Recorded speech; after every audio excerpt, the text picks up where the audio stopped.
Make sure you download the Woodward Sports app in the App Store and the Google Play Store today. Take Woodward Sports with you wherever you go and listen live on your phone or mobile device.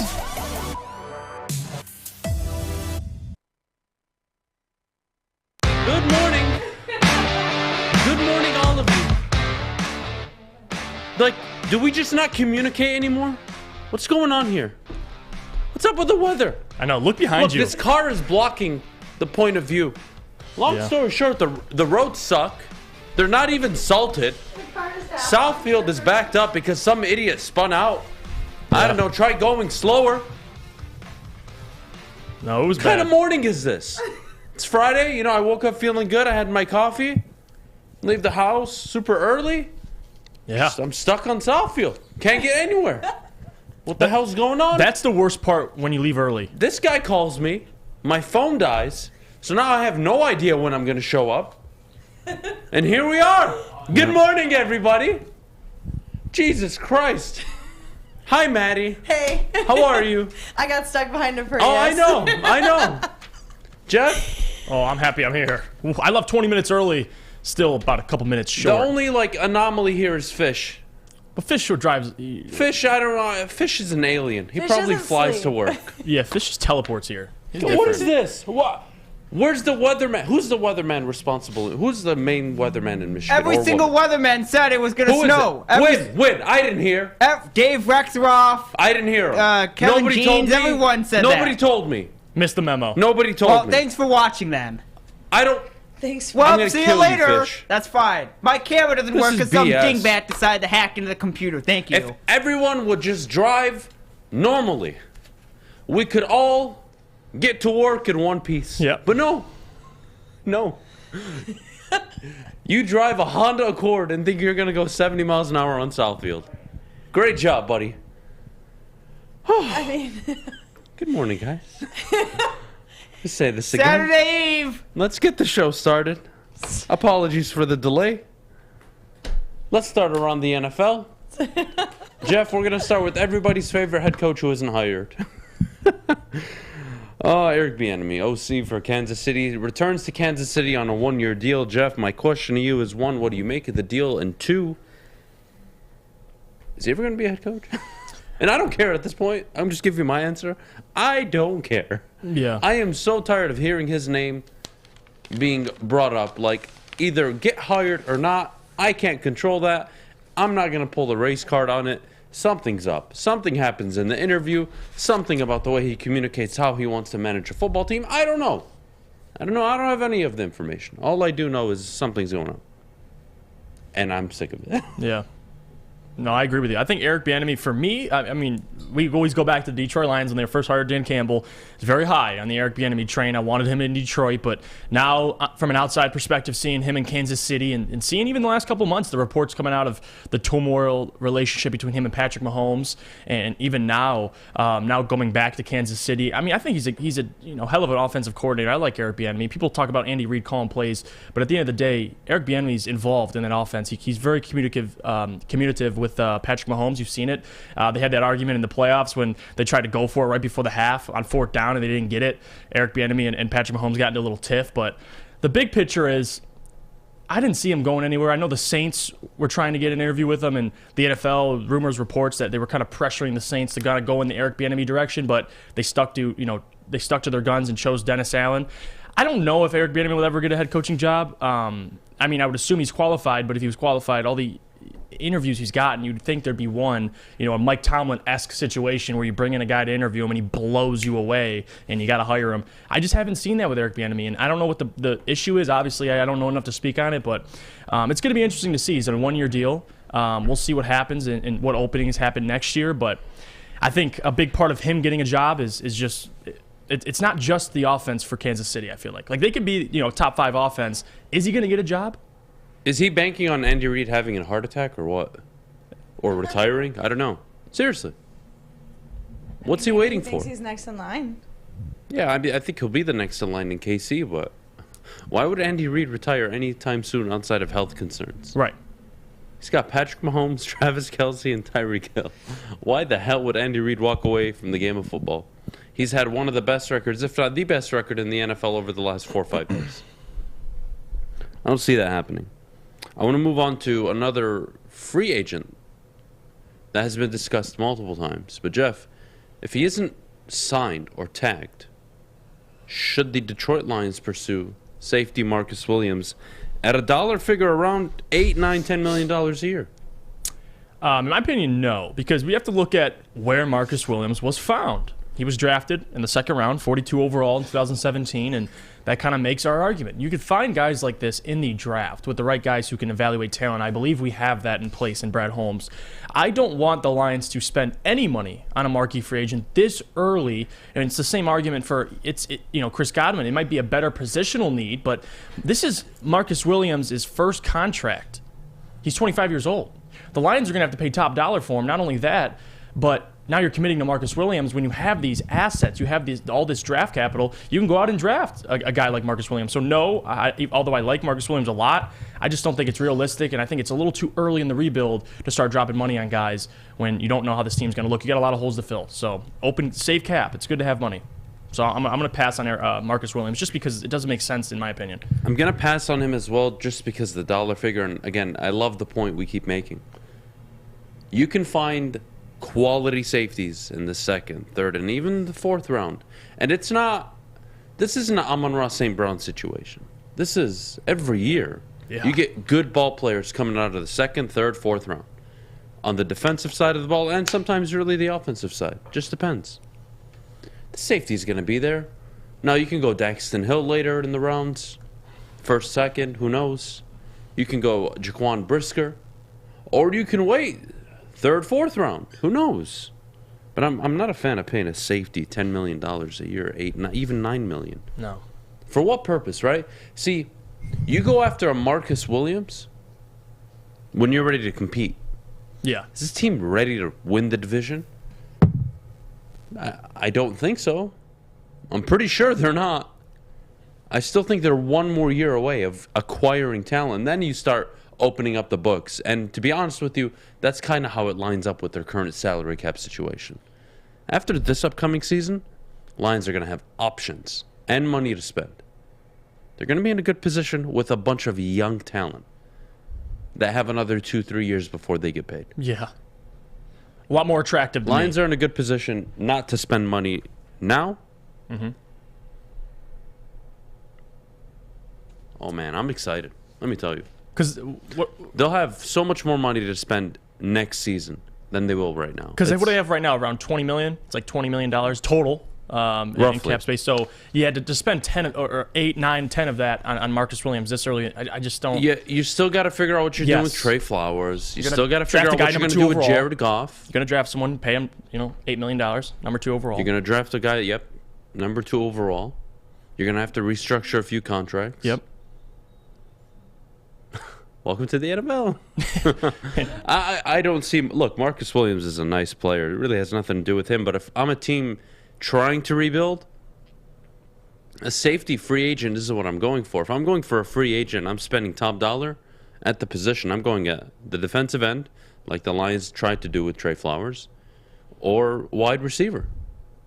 It's that simple. Mm-hmm. I mean, maybe an O-lineman, but how often are offensive linemen available in free agency that are quality? Right. Not often.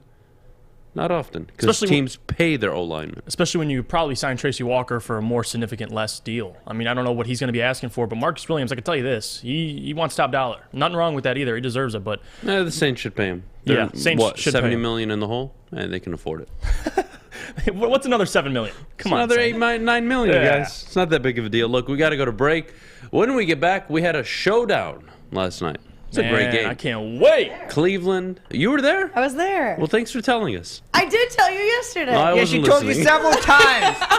Now I know why you no missed one the weather. listens to me ever. I didn't listen to the weatherman, and I didn't listen to Maddie. Listen. Cade faced off against Evan Mobley last night, and it was a great game to watch. Pistons came out on top, obviously. We'll get to that after the break, but before we go, Jeff, could you tell us about Cintron? Yes, I can. Well, our friends at Cintron, and Cintron is an aspirational lifestyle beverage brand with a line of sparkling flavored energy beverages, premium bottled water, and revitalizer shots. Cintron is the official energy drink of the Red Wings, proud partners with the Detroit Pistons and exclusively served at Little Caesars Arena. If you're looking for premium ingredients, long-lasting energy, balanced hydration, essential vitamins, and great taste, Cintron is your top choice. Buy online at cintronworld.com. Use the promo code RedWings10. Save 10% with shipping included. Remember, drink it, live it with Cintron. Everything that we've hoped for, finally. He's going deep, right side. Oh, that is Edwards out there. He goes up in the air at the goal line. Hey, it's Brandon Edwards here, wanting to welcome the sports marketing agency to Woodward Sports Network, to the family. Glad to have you guys. For the last decade, the sports marketing agency has literally leveraged athletes around issues such as mental health and substance abuse. It's all happening now.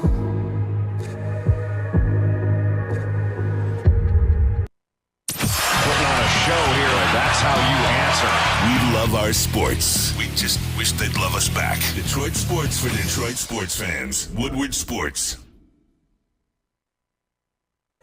Welcome back, and thanks for joining us on the Morning Woodward Show here on the Woodward Sports Network. Also featured on The Roar on 99.1, 93.5, and 94.7 HD2. How the Pistons got the win last night, I am still scratching my head. I won't lie. It was not Yeah, easy they didn't to play the watch. best defense. But look, this is what happens when Jeremy Grant is your, third, fourth leading scorer? Like, things work out. You got 21 points from Diallo. By the way, Jeff, can I? You mind? Can we sign Diallo to a long-term deal? Yes, sir. Hopefully. That needs to happen. The only person with a game last night. That needs to happen. It's not even a question. This guy is going to have a role to play on any winning team. Mm-hmm. Definitely. Kid is really good. He's really good. Jeremy Grant, what'd you expect? 16 points, 3 rebounds, 1 assist. Not bad for the best player in the NBA, if I do say so myself. Oh, my God. God, I hate him. It's like really hard for me to watch the Pistons right now when I see him on the court. I swear, I'd rather watch a Geico commercial sometimes than see Jeremy Grant on the court with the Pistons. But Cade's on there, so, I stick through it. Cade had a rough go. I mean, he was efficient from the line, but 4 of 16, that wasn't great either. But it was just a really ugly game. Yeah. Like, it was entertaining, but it was just ugly. Neither team could shoot the ball at all. Yeah. I felt like I was watching elementary school basketball, and the rules were, you could only shoot threes. And they were all airballing. I mean, it's like what it felt like last night. But, Jeff, we kind of previewed the game yesterday, and we talked about Evan Mobley clearly being the front runner. Bias aside. This is the guy that's been there game 1. Game 59 now for the Cavaliers? They have a winning record. They're 35-24, third or fourth in the East. And last night, what he put up? 12-8. Now, again, not special, but he's been the most consistent rookie, I could argue, outside of Evan Mobley, or outside of Cade Cunningham. From the draft class, Scotty Barnes, maybe? Mm-hmm. He's 2-0. I think Evan Mobley is the front runner. We're going to get to that a little later, but what did last night do for that Rookie of the Year case? Oh, it was big. And not only that, Cade Cunningham this year against his Rookie of the Year competition, 2-0. He's beaten Scotty Barnes. He's beaten now Evan Mobley. Didn't have a great shooting night, but in my opinion, this is why Cade Cunningham very well can still win Rookie of the Year. And the nod, he quite has an argument, and I'll explain. The Pistons last night faced a lineup that was horrible as a matchup defensively. The Cavaliers start 3 7-footers in their lineup. They have Markkanen, they have Evan Mobley, and they have Jared Allen. So against a Pistons team who is already small, we expected some problems. But they actually out-rebounded the Cavaliers at the end of the game. So they fought hard, they were scrappy, and you got to see Cade send Evan Mobley's shot back to USC in the middle of that game, which was just beautiful to see. And Cade Cunningham, he didn't have a great night in terms of shooting, but he was constantly around the basketball. And this is the point I've been making all year. Who had more talent going into yesterday's game? Clearly the Cavaliers. But when you have a guy like Cade Cunningham, who has such an impact on the basketball court, he's still going to put up 17, 6, and 6 with 2 blocks. That's a guy who, and I asked this question earlier in the year, what are you when you're not shooting efficiently? We saw last night, and Evan Mobley struggled as well, 3 for 8 from the field. And he had 12 points, 8 rebounds. Obviously, he had a good game as well. But Cade, just his ability to impact the game, that's what stood out to me last night. Obviously, he needed Hamidou Diallo. Marvin Bagley showed up and looked great. That was the big point of the win last night for the Pistons. The bench points, I think they had 53. The Cavaliers had about 30-something. So outscored them by almost 20 points. And that's why you need to get wins, man. And you had Ronnie Magruder come off the bench, shoot 4 for 4 from 3. So You take those. Yeah. I mean, No, what Rodney was Magruder. Bagley, 8 of 13 Yeah. from the field? I mean, he had an Incredibly. effective game, efficient game. But to be honest, Cleveland, they're looking back at the game and like, oh, we lost that game because we just couldn't hit free throws. Yeah. What were they, 70% from the free throw line? Not even. Mm-hmm. They missed 11 free throws last night. They lost the game by 3. Shoot the league average at what, 72, 75%? You win that game. Yeah. Or at least you go to overtime. Who knows? You probably win that game, though. Free throws. Free throws. I mean, like, try to explain this. They're free points. They're free attempts that aren't contested. In one of the most median distances in basketball. You can't shoot 67% and expect people to take you seriously in the Eastern Conference. No. It's just not going to happen. The Pistons shooting 90%, I was actually shocked because we've talked about this for a long time, and I've been complaining all year. Cade Cunningham doesn't get any effing calls, and now you're starting to see him 9 for 10 from the free throw line. He was getting the line a whole lot more last night, and that's what you want to see. You want to see Cade be aggressive, shoot free throws. He had 34 points earlier in the year. Didn't shoot a single free throw. So Lord only knows how much this kid can score if he's actually getting to the line and he's shooting efficiently. So last night it wasn't the most entertaining game offensively, but that's what I like about games like that, man. It's a scrappy game, and the Pistons just played harder, man. They out hustled the Cavaliers despite being undersized all around. Isaiah Stewart was playing hard. Everyone was playing hard. Despite Sadiq Bey didn't even have a great night. He was 1 for 7, I believe. 1 for 7 from 3, which I mean. Say what you want about Sadiq. You can't only take 7 shots, Sadiq, and they're all from 3. You got to be more aggressive than that, but that's another story. Cade Cunningham, to me, didn't have a great game offensively, but at the end of the day, 17, 6, and 6 with 2 blocks, I'll take it in a win. So, can't complain. Tomorrow they host the Boston Celtics, and then on Sunday they visit Charlotte. So they got a busy weekend. Mm-hmm.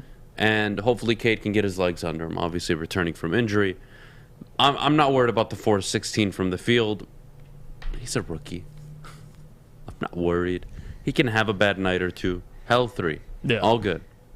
All good. But, Maddie, you were there. Yeah. How good does he look in person? He definitely looks better in person. You know who doesn't look good in person, though, or anywhere? Olenek. Oh, yeah? I can't stand the guy. Is it just He the is looks? terrible. So you wouldn't date him? It's all of it. Would you date him? Hell no. Okay. He is no Jimmy G. Yeah, but he's got, He's got bankroll. like the little chin going on here. That's why I like Kelly. He's got all of it. All right, who was the hottest player on the court last night? Lauri Markkanen? No. I don't even know that I can comment on Lauri that. Markkanen. Honestly. Markkanen's like my kid, He reminds me of that dude from Home Alone. That kid. Yeah, he does. He's got like a Seriously. baby face, but he's 7 foot. Anybody that caught your eye last night? I can't. Sorry. You weren't paying attention? No. You weren't out there fishing for... I wasn't. I'm sorry. I wasn't there looking for my new husband. It just wasn't a thing. All right. Oh my I goodness. want to shift gears a little bit with the Pistons, Jeff. I told you tomorrow they host Boston, then they visit Charlotte. Mm-hmm. What are the expectations for the rest of the year? What do you want to see out of this basketball team? We want them to be picking in the lottery, right? Top 3 minimum. Yeah. You want to see them win a few games, obviously, but not at the expense of maybe a top draft pick. But what's the silver lining at the end of the year? I fast forward 20, 25 games from now. Season is over. What is the takeaway? Let's say they have the worst record, second worst record, doesn't matter. How do you walk away from the season saying, you know what? Happy with this. Progression in individual players, I'd say. If we can have a more consistent Cade Cunningham, you have Sadiq, again, more consistent. Maybe Killian Hayes takes a little bit of a step up. Marvin Bagley looks good. That's my way of taking something away from the season. I mean, the record is going to say itself. You're going to have a top 3 pick. The only thing that'll make me happy is seeing the guys get better. So that way, going into next year, you have optimism. You're seeing things from Cade maybe you didn't see earlier in the year. You're seeing Sadiq score even more points. He had a stretch earlier in the year where we had, a couple games with 20 points or more. We got to have more of that. And same with Isaiah, need more consistency. So to answer the question, consistency among players and seeing guys just get better. Killian Hayes didn't have a great game last night. I want to see something. He played well. He played well on defense again. It's the same thing every night. He had a good game, but in terms of shooting, didn't have a great game. He never shoots well. He had 5 rebounds, 5 assists, a steal or 2. How many open threes well. did he pass up last night? He's like a little do-it-all guy. He's doing it all, but except for scoring. Look, my biggest takeaway from last night, you better re-sign Diallo. And I don't care how much you got to pay him. That's an impact player. That's somebody you want coming off your bench. That's somebody you want giving you 22, definitely. 24 minutes a night. Impact minutes. We're talking about potentially could be one of the better 6 men in the NBA. Easily. He's been playing so well. But I'm along the lines as you, Jeff. I want to see individual performance. I want to see Cade mature a little bit more, continue to get better. Yeah. Diallo continue his hot streak. Killian Hayes, I don't know what to say to you anymore, honestly. And I'm not even mad at him. I thought he had a decent game last night. Yeah, just shoot the ball. Like, you can't be a point guard in this league if you don't shoot the ball. Like, that's... there's not a lot of Rajon Rondos anymore. You score 8 points, you get 13 assists, and you're the starting point guard. Rajon Rondo in the postseason, he was giving you 2 to 3 threes a night. Right. Yeah. He developed a jump shot. And he was at least giving you something. You had to respect his 3-point shot. That's one of the reasons why the Lakers won the championship that year. It's because of Rajon Rondo. Yeah. I swear to God. Like, you need players like this. Look, Killian, I know you're the number 7 overall pick. I thought he did really well outside of scoring. Yeah. I really do. Like, how many times do I have to say it, though? Like, you got to stop expecting him to do more than that. And like, for me, he's a 6 guy every night. Yeah. That's going to get me 2 or 3 steals, maybe a block, and he's just going to play very pesty defense. That's all I want at this point. Like, I'm not going to expect him to be a star player. I don't see it. And I want to answer this question. Killian had a great game last night. It's about what you do when you're not scoring. You're right. But he said, I thought that's what I heard. You're right. That is what I said. But with Killian, my problem is it's the lack of aggressiveness. Cade Cunningham comes out and shoots 17, 16 shots. I'm fine with that because he's doing a whole lot more. If Killian, I like what he brings, but I need him to be more aggressive because he's so talented. I think there's a lot of untapped potential with Killian that, potentially, a guy like Ashton, the trainer, you hook him up with Cade's trainer, that can unlock, but someone needs to unlock whatever Killian has. He's too talented, 6'5", long frame. I get he's great on the defensive end, but he could be way better on the offensive end. No way he can't average double-digit points. He's too good not to give you 10 points, 9 points. There's no way. So hopefully he can be more aggressive, but that's all I'm looking for. For me to call this season as success, it would be land us a top 2, top 3 pick, and we see some progression from these other guys. So can't complain last night. Good win. It was a great win for the Pistons. Great win. I'm glad Maddie got to enjoy her night last night. I'm glad all of you told me about the amazing roads that are displayed outside right now in Woodward. Thanks. We didn't know you were ignorant not to know. Nobody told me. Nobody told me, Fish. How many times do I have to say that? Nobody told me. What do you want me to do about that? The weatherman's a jackass. He didn't bother to tell me. The weatherman told you were too busy watching Russia-Ukraine. There's a war going on. What's more important? I don't know. They're both side by side when it comes to home. Oh, my God. Fish, you're going to get us kicked off there, man. People are dying over here. It's going to take me an extra 20 minutes to get to work. The same thing. God damn it. We're done. Well, guys, it's been a pleasure. It's been a great ride. Oh, man. Hey, can I ask you something, too? Yeah. I know we talk about Corey Joseph getting all those minutes, just sucking them all in the last fourth quarter. Killian Hayes got a couple more minutes than Corey Joseph last night. Has he been listening to our show, Dwayne Casey? I think we've been ragging on him for this. Why is Corey Joseph getting a majority of these minutes? I think Dwayne Casey's a smart guy. I think he can figure it out. He doesn't need me to tell him. No, I know. It's nice to see I'm Killian joking. Hayes do Clearly, it. Dwayne doesn't give a damn about you. us. Yeah, but it's just ironic. All right, Keep doing we got to Dwayne. go to break. When we get back, the XFL declines the quote-unquote narrative that they're going to become the developmental league for the NFL. And I'm going to tell you why that's a bunch of BS from both sides. But, Maddie, before we go, what do we got? We need to hear about Guardian Alarm. Yes, well, we talk about defense, and Killian does play defense, and defense is very important. That's why Guardian Alarm, they get it. Good defense on and off the field helps you feel secure. Not only that, Guardian Alarm has state-of-the-art technology that helps you feel safe, all with 24/7 local monitoring. Guardian Alarm also has convenient features that let you check in on your home, control lights and temperatures, even detect smoke or carbon monoxide. It will even let you lock and unlock doors. Call this number 800-STAY-OUT today. That's 800-STAY-OUT. Guardian Alarm has been trusted for over 90 years at keeping families safe. Get out. Hi, I'm Cade Cunningham. I'm proud to partner with Hall Financial, the mortgage company known for 5-star service.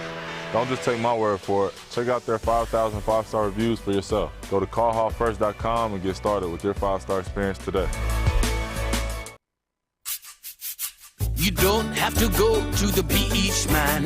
You don't have to get your butt crack full of sand. You just need a little chili peppers, man, to get that glowing beach chili peppers. Monday, February 21st from 11 to 1 p.m. Join Woodward Sports and Big D Energy for the grand opening of the Berkeley Chili Peppers Tanning on Woodward between 11 and 12 Mile. Come hang and join the Pepper Club. Best deals on unlimited tanning. You just need a little chili peppers, man. Opinions are like ear holes, and we're putting ours in yours. That's not winning, Joy. It's Woodward Sports. Welcome back. Thanks for joining us on the Morning Woodward Show here on the Woodward Sports Network. Guys, the XFL. Do you even think it should be the developmental league for the NFL? Look. You know, when you have friends in power, okay? 32 billionaire owners. The Rock just did the intro for the Super Bowl. Like, you know, there's a relationship there. Give and a take. All right, XFL, like, we'll put some money up.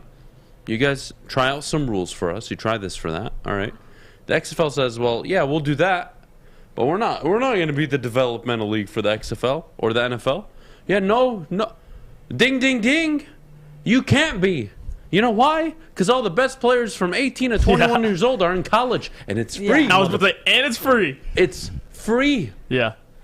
It doesn't cost the NFL a damn thing.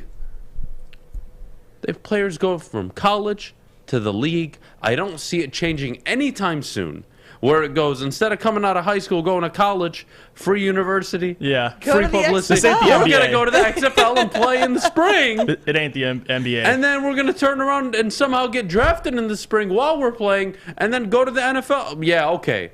No Get the way. hell out of here. This ain't the G League, man. You're the side chick, but you're not even the number 2. You're like the number 4. You know, you're the girl or guy, depending on who's in the driver's seat right now. You're the person that, when he goes to the number 1 option, she's busy. All right, cool, whatever. Second option, she's at the gym. All right, cool. Third option, she's stuck in the snow. The weatherman didn't tell her anything's going on. All right, fine. So then we go and we tolerate the 4th option, even though we don't like her, because no one else is available. That's what the XFL is. That's what the USFL will be. Yeah. Developmental league. You wish. You wish. Yeah. No one's going from high school to the XFL in the next 10, 15 years. No, the resources aren't the same.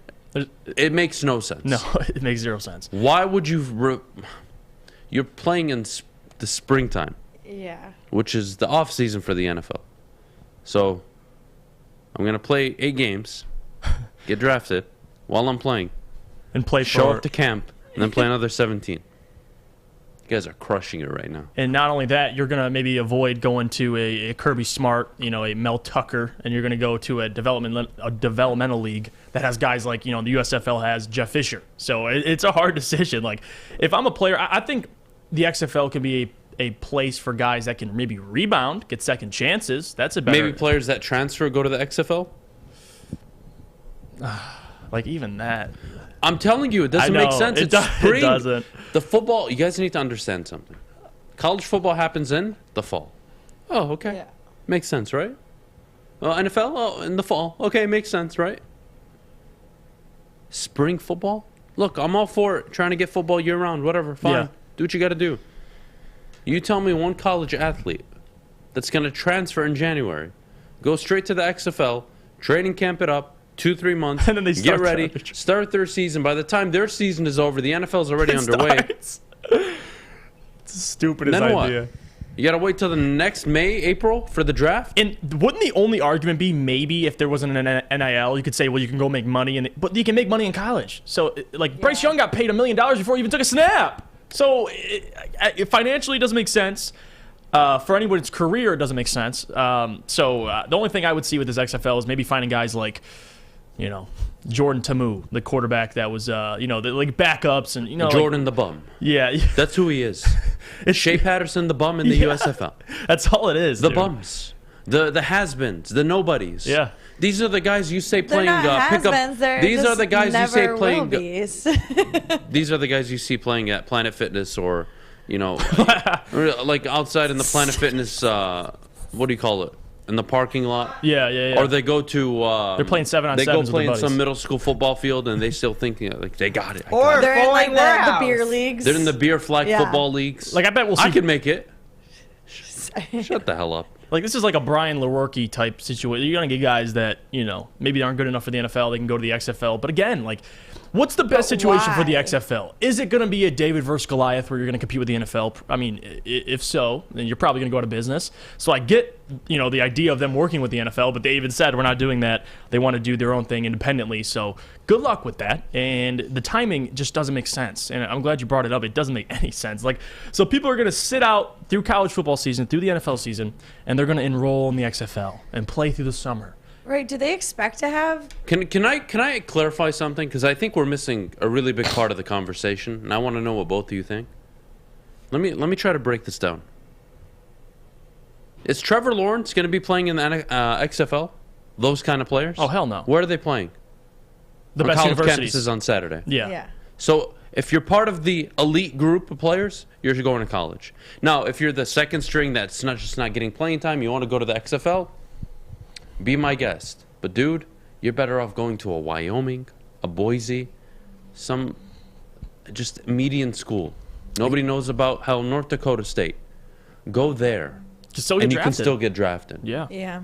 You don't go to the XFL. You think NFL scouts, they're going to waste resources on the XFL?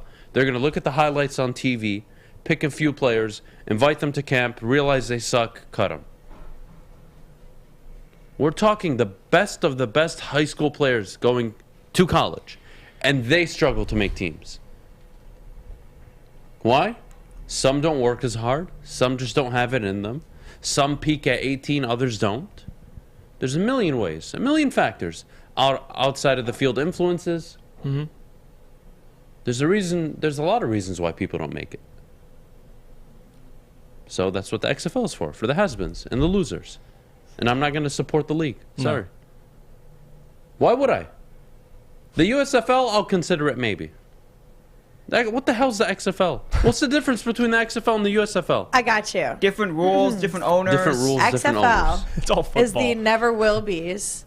The USFL is the has-beens. Aren't they the same? No. Why? Why? One never made it, and one just thinks that they can keep going. He's like, interesting.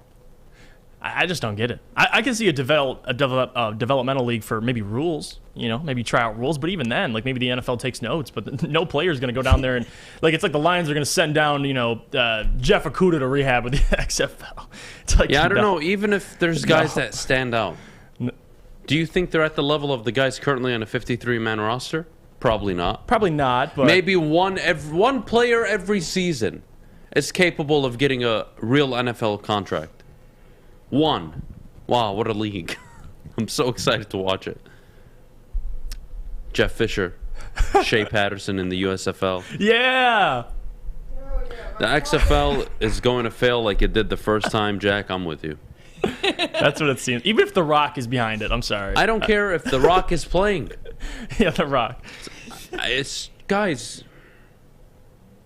I don't know. I don't know what to tell you.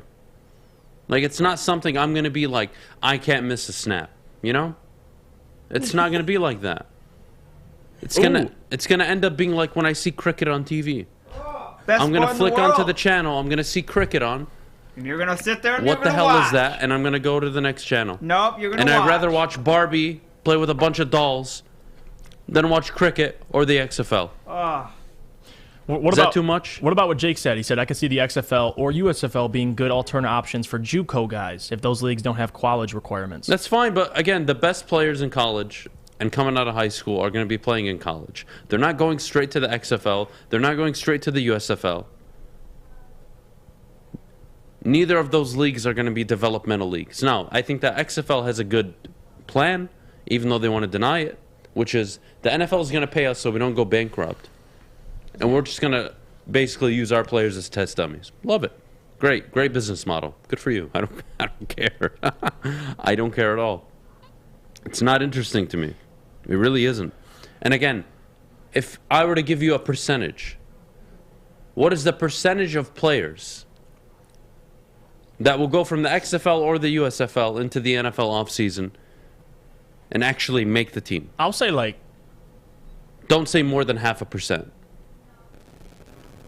I mean, probably 8. Dude, you're on drugs. I just went random. No, I mean, there's going to be a guy out there that maybe a team signs. But yeah, you're right. Look, it's just not, if he was good, he'd already be playing in the NFL. Consider it to be this. It's not a developmental league. It's an alternative league. Yeah. It's an alternative viewing occasion if you want to watch football in spring or summer. But a guy like me, I'm going to be golfing. Yeah. I'm going to be out and about. I'm going to be down at the beaches. I'm going to be enjoying the sun because I don't see it 300 days of the year because I live in Michigan. It's more football, which is what you dingbats wanted.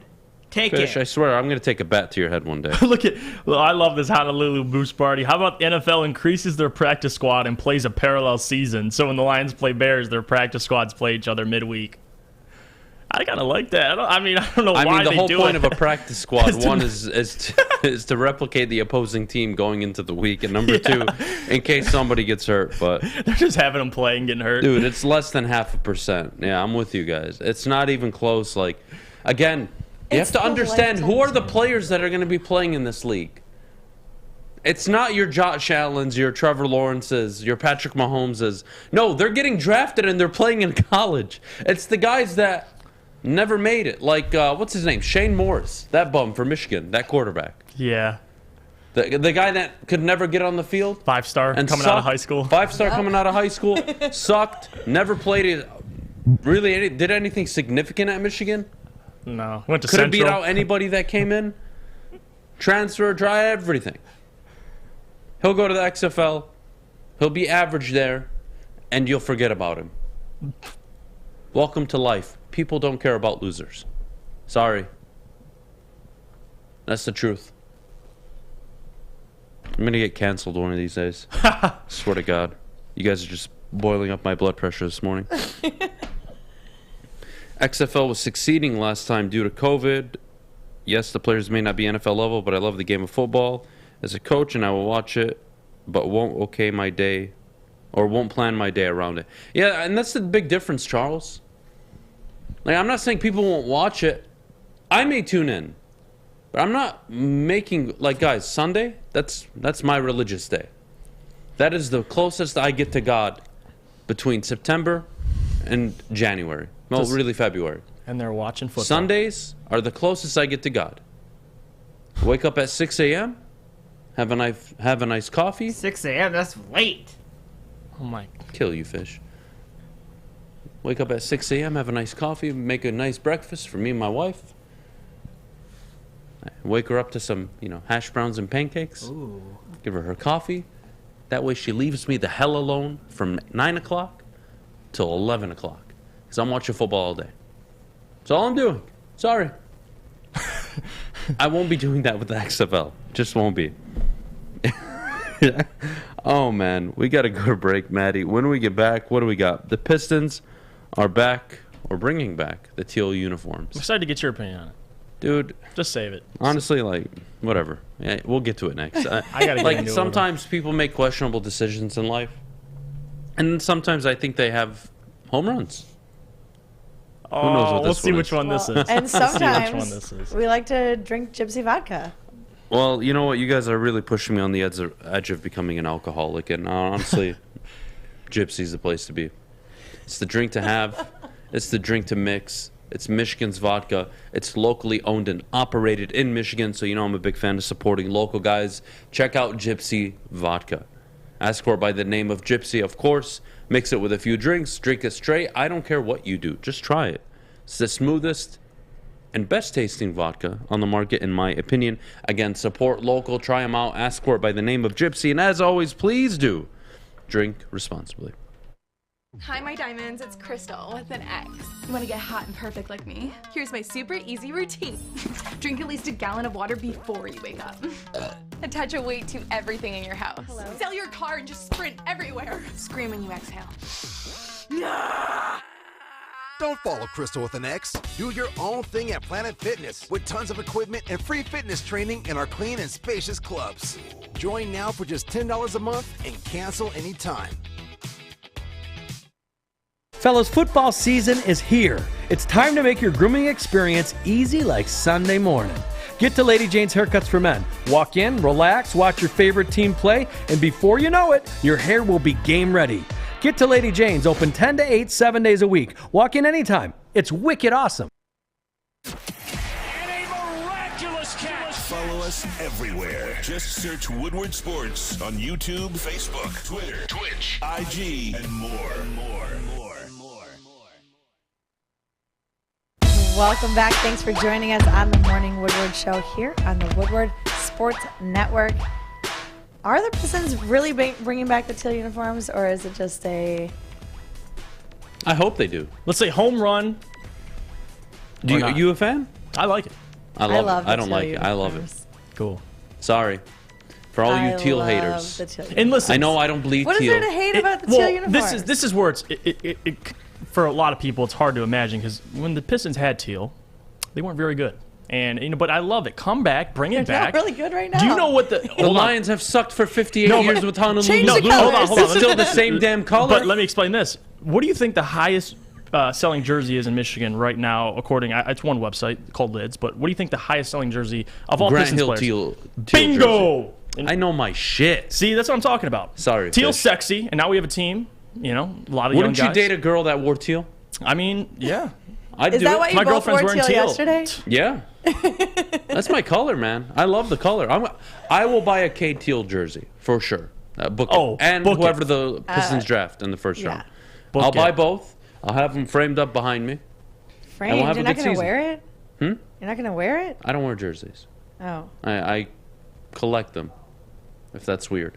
Similar That's not with weird. cards. Yeah, I yeah. mean, there's much weirder things to collect. Well, this isn't. What's the channel that documents hoarders? Yes. Or whatever that is. Yeah, we're not going to get into that. Or my strange addictions. That's the other one I was thinking. Strange addictions. Do you guys have a strange addiction? I know this is off topic. Honestly, it's okay. You can be honest here. There's a few hundred people watching. It's okay. I don't really. I mean, It's not the end of the world I if don't you have say something. When you hear the word strange, Do you have like a weird fetish? no. I bite my nails, but is that a weird when you I'm say just weird saying, do you have a addiction? weird Do you habit need or to an bite your addiction? nails, though? No. But Do you I put like syrup on It's your so hash bad. browns? My girlfriend puts ketchup on her eggs, and I just walk away. Anything ketchup on My mom does the same thing, so like I'm used to it. I don't do it, but whatever. Fish, That's do you have not any strange weird. addictions? Well, I don't have a camera, so thanks for that. I don't think so. I need you to know. So, do Well, you have one or not? I think No. actually, I'll answer, Fish. Your strange addiction is waking up in the middle of the night to watch anything. Oh, well, that's probably true. You It's just the love- best feeling in the world. Maddie, any fetishes, strange addictions? I'm sure I have. I would like to know. There are people that would like to know right now. I'm sure there is. I have a weird pizza problem. Oh.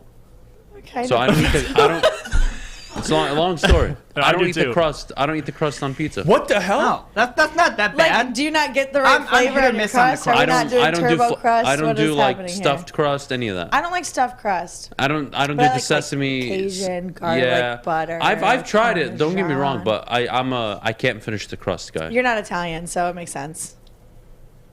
Out of the It's shot. not nice.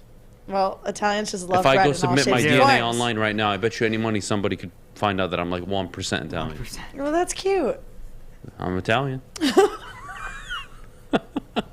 Alex, do you have any weird fetishes or why? You guys are so. I like how this you is ask so it. boring. Do you guys have any weird fetishes? Like it's just like I'm All sure right, I fine. do. I will but- bring it up since nobody wants to be brave in the room. I'm sure Do you I like do. somebody sucking on your toes? Come on! I'm trying to have a conversation here. You guys aren't Oh my talking. gosh. I'm sure I do, but I wouldn't know what it is. Fish, do you like a girl or guy? I don't know what you're into. do you mind or do you like somebody sucking on your toes? I haven't had it happen yet. I don't know.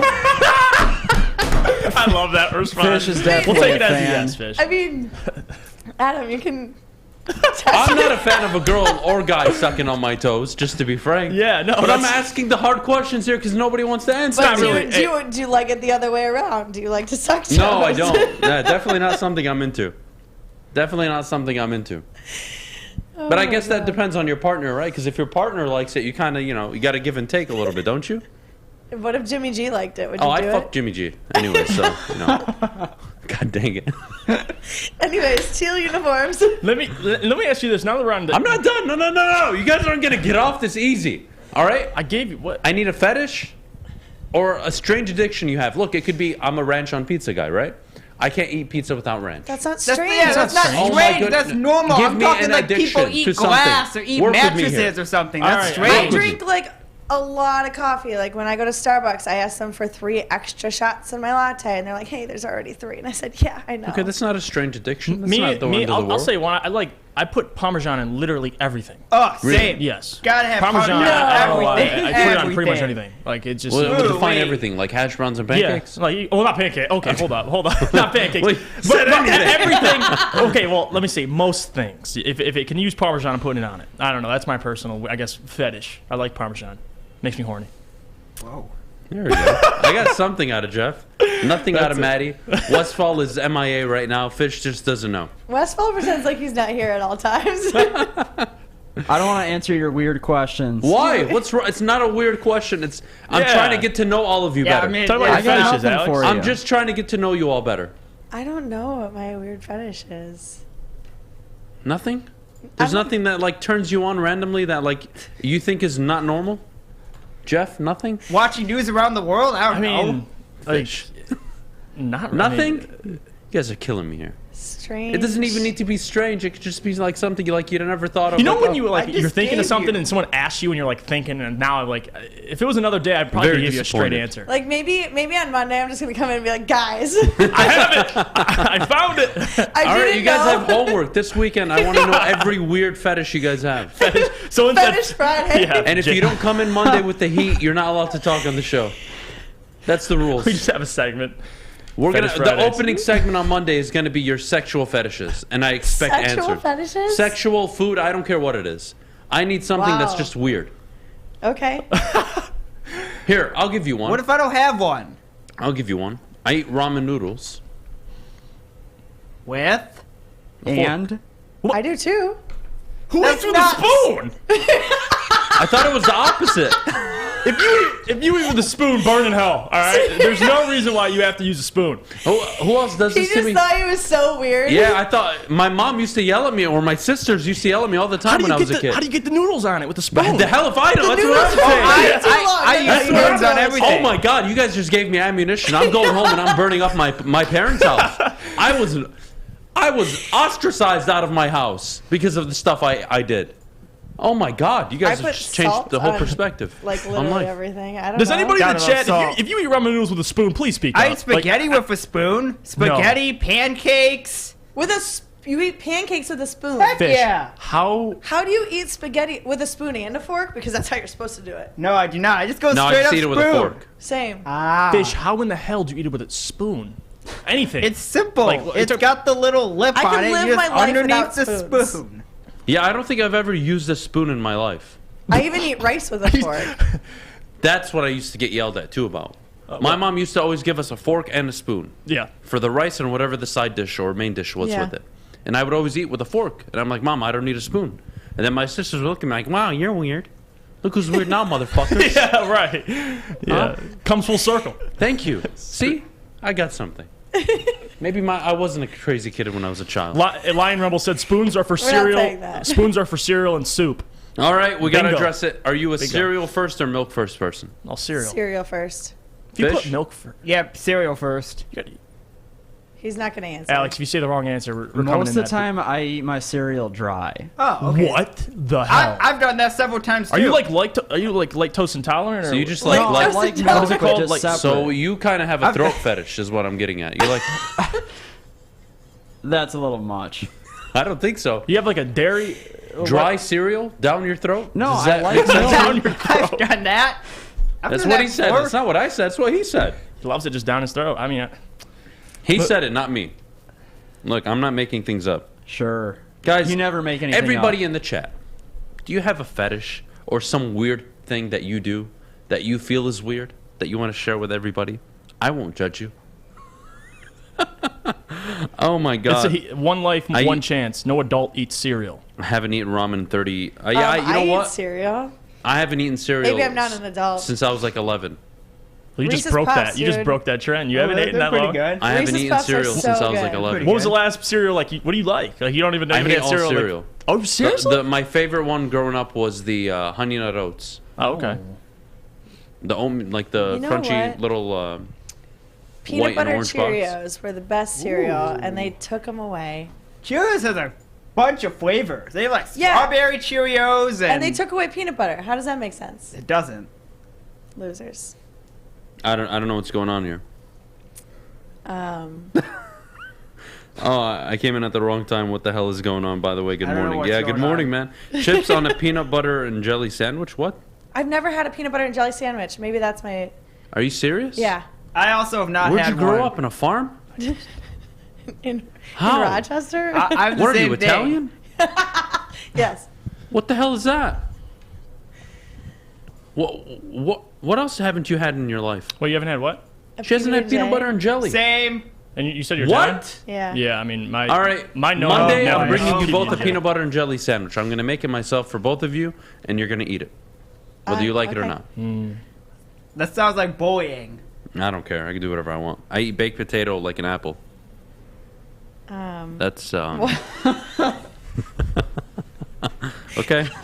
You know, How? D. I can said see I you wasn't eating gonna a judge baked you. potato like a I wasn't hot gonna dog. judge you. I'm not gonna do it. But that's I eat that's baked interesting. potato like an apple. I love put that. ranch on a cheeseburger. Jack, I do the same thing. Ranch on a cheeseburger is a That's staple. normal. That's normal. I've never tried it. Oh, it's So what the good. hell? I'm It's not Bacon delicious. cheeseburger with barbecue sauce and ranch. This is my long lost best friend I never had. Dude. Oh my god, double Ranch and cheeseburger, BBQ? barbecue sauce, extra cheese, ranch. Extra bacon. Oh, yes. Oh my god. Now we're on the same page. I only use chocolate milk in my cereal. Charles, you're kidding me. Okay, so I'm not even a cereal guy, but I find that okay, that's a bit much. Chocolate milk when you're cereal? Anybody? What kind of Nesquik person are you? Are you the I'm not a Nesquik person. chocolate milk or strawberry milk person? Neither. Jeff? Always chocolate milk, man. You can't. Fish? Chocolate, I guess. I guess. Okay. You drink I don't strawberry? drink- Are you I that don't guy? drink chocolate I was a milk very strawberry much. guy growing up. Man, you look like Cold spaghetti, all my food's cold. I hate hot foods. How? Oh. How? Okay. You know you're old when you eat Cinnamon Toast Crunch as a dessert. It's great. I love pizza for breakfast. Cold pizza. Yeah, you know what? That's I try to have pizza once every 7-8 weeks. Oh. Once Yeah, every I can't do it often. My family did I have a it once pizza a day. Friday for my entire life. Really? Yeah. I had an aunt that did pizza Sundays. Wait. And it was crack. As a kid, you would just go Are you there okay, Sunday. Jeff? What's No. up, Jeff?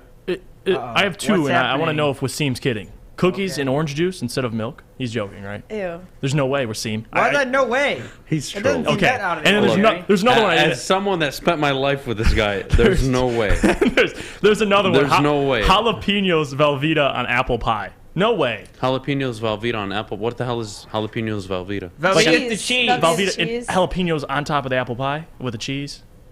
That's Is that? Are you putting it all together with the jalapenos and apple pie? Holy hell! You sick, No. you know what? There are people that some of you are people that sickos. Now we're gonna have the There are- FBI and there CIA are in the people that chat. do that. We asked You for this. pedophiles.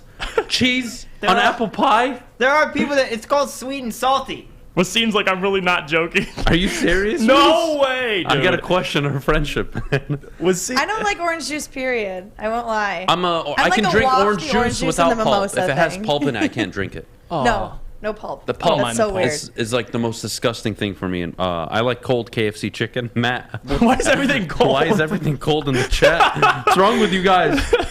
Barbecue instead of pizza sauce on my pizza. Charles, I'm with you on that. I love barbecue chicken pizza. It is good, but I also need the regular. Like if I'm gonna have chicken pizza, I also need a super. I'll get a margarita pizza and I love margarita pizza. Yeah, so okay, we're on the same page here. I'm addicted to mozzarella cheese sticks. You have to peek Gotta love cheese them, sticks. no biting. What the hell does that mean? Peel. You have to peel Yeah, them. it's a string cheese. Peel them or peek Yeah, them? like cheese sticks. Hit him with a Yeah, string Yeah. cheese. Do you not know what string cheese is? Do I have to educate you? Okay. I thought he was talking fried or baked whatever it's called, fried cheese mozzarella sticks. sticks. Oh, mozzarella sticks are good though. I was gonna say, how the hell do you peel them? I was confused. Seriously. Are you guys a pineapple on pizza? Yes. Kind of person. Yes. I am. I think pineapple on pizza Hawaiian, is good. add the bacon. What is the weirdest pizza you've ever tried? Weren't we talking about the Pistons and their teal jerseys? Yeah. I'm sorry, guys. We went from Pistons to strange Whoops. addictions to food. Sorry, I'm a big green grapes guy, by the way. I Like love my green wife grapes. has to like restock grapes 2 times or Have 3 you ever times put a green week. grapes on your salad? I haven't, but I love It's so good. pomegranates on my salad. That too. Pomegranates on better? any salad is a home run. Maybe not any salad, but you guys kind of get where I'm going at. Yeah. You know, like a Mediterranean classic Yeah. house salad. Oh, those are the best. Let's see. Woodward Sports, double cheeseburger with ranch dressing, barbecue sauce sounds like a heart attack waiting to happen. Look, Hey, if you bite on your mozzarella stick, you are a serial killer. Well, how the hell do you eat it? no. No, he's talking about the peeling, The string cheese again. not the the cheese. Cold. You buy it. I mean, there's no instruction on how to eat it. I literally cringe. I mean, you're not wrong. You're not wrong. What? But it's like unanimous. Everybody kind of understands. You peel it, but again, I think you're borderline insane if you eat a hot dog without a bun.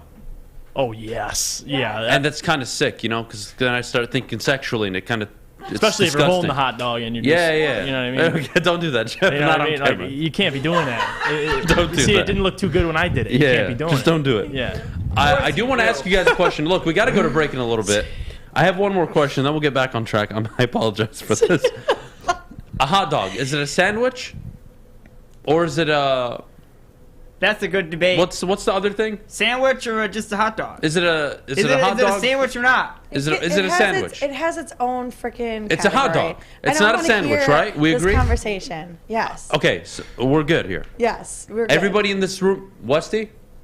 I feel like Swear to God, I feel if like you tell me I it's a agree. sandwich, I'll kill you. I mean, I can see the logic. It's not. but There's not- no it's logic. not Hold the on. same. There's no there is logic. Let me drop some Don't bombs. tell me 2 pieces, put it together. No, it's one loaf of bread. But is a sub a That's sandwich? true. It A doesn't- sub is a sub. It doesn't. Okay, I like A to call sub it is a sub. Okay, so It's not a sandwich. Okay, I got you. I All got right? you. I'm just poking the bear. All right, I'm saying if the hot dog has a little flap, so does a sub. So it's if you put something between the hot dog. But if you kind of a sandwich. if you take a sub, you can actually like undo that part, and it's still a Thank freaking you. sandwich. But you can't undo that part of a hot dog, then all the crap falls out. Thank of you. it. What are you putting on your hot dog? All right, true. Mustard, What do you pickles, mean? Oh, okay. Anything, mac and cheese. mac and cheese. I put Bacon. Have you ever been to what's it called? Not Jesus Dogs. Dog Central at CMU. That place. There was a hot I dog will drive joint. 2.5 hours to Just for hot CMU dogs? just for this hot dog. I Best hot drive dogs. 2.5 hours for a hot dog. Oh, we're gonna get Anyways. canceled. All right, guys, we gotta get a break. This is a great show. When we get back, we're gonna get back on track, hopefully, or we're just gonna keep talking about food for a little bit. Who knows? Either way. Maddie, what do we got? Hey, it is Food Friday. What is it? Food Friday. Food Friday. Yeah, honestly, that this even should mean? become a thing. Food Friday? Fetish Yeah. Friday. Hey, you know Fetish they have Friday. Thirsty Thursdays and Thirsty Wallpaper Thursdays, I'm very Wednesday. and- familiar. Anyways, we need to go to break. But before we go, we have to talk about MyBookie.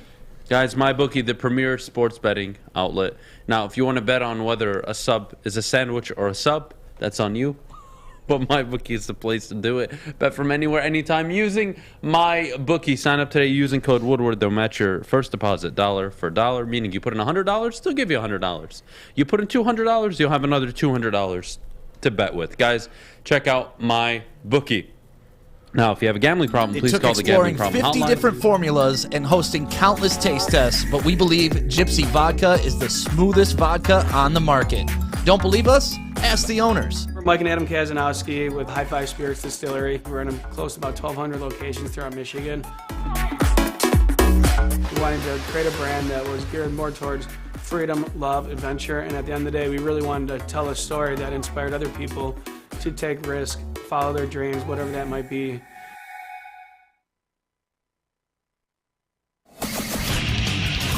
Get a shot up. This is for the win. All of Detroit's sports teams live on Woodward. All of Detroit's sports coverage lives on Woodward Sports. Driving the best in Detroit sports coverage. Welcome back. Thanks for joining us on the Morning Woodward Show here on the Woodward Sports Network. Also featured on The Roar on 99.1, 93.5, and 94.7 HD2.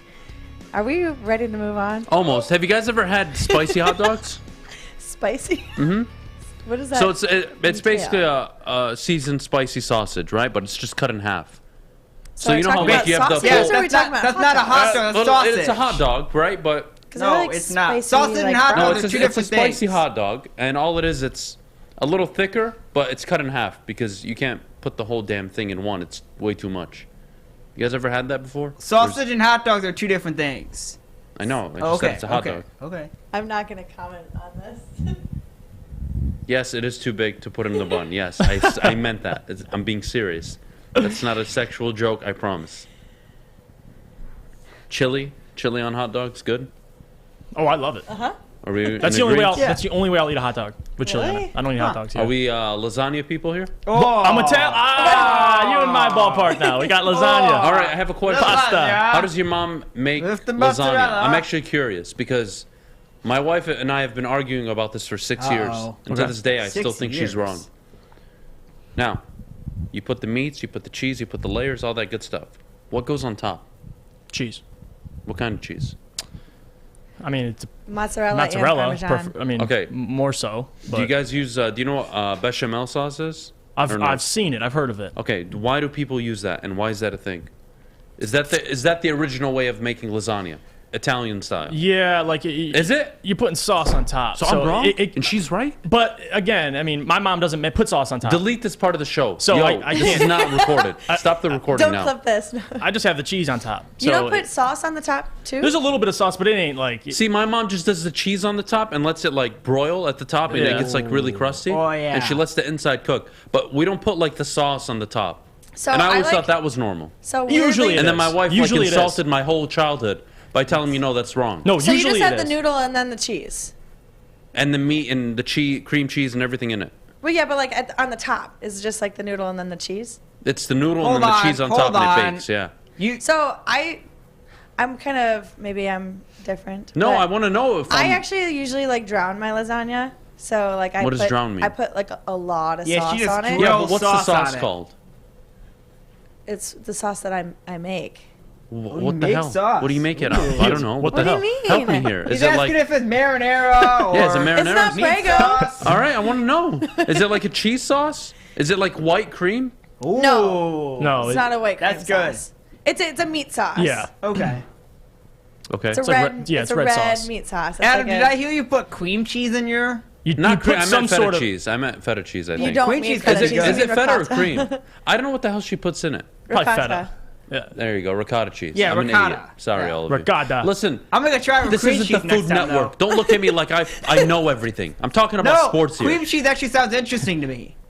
Yeah, no, I've never had it with cream cheese. I just had no idea what I'm gonna what try the hell it it's with cream called. cheese next time. All right, so my wife was right.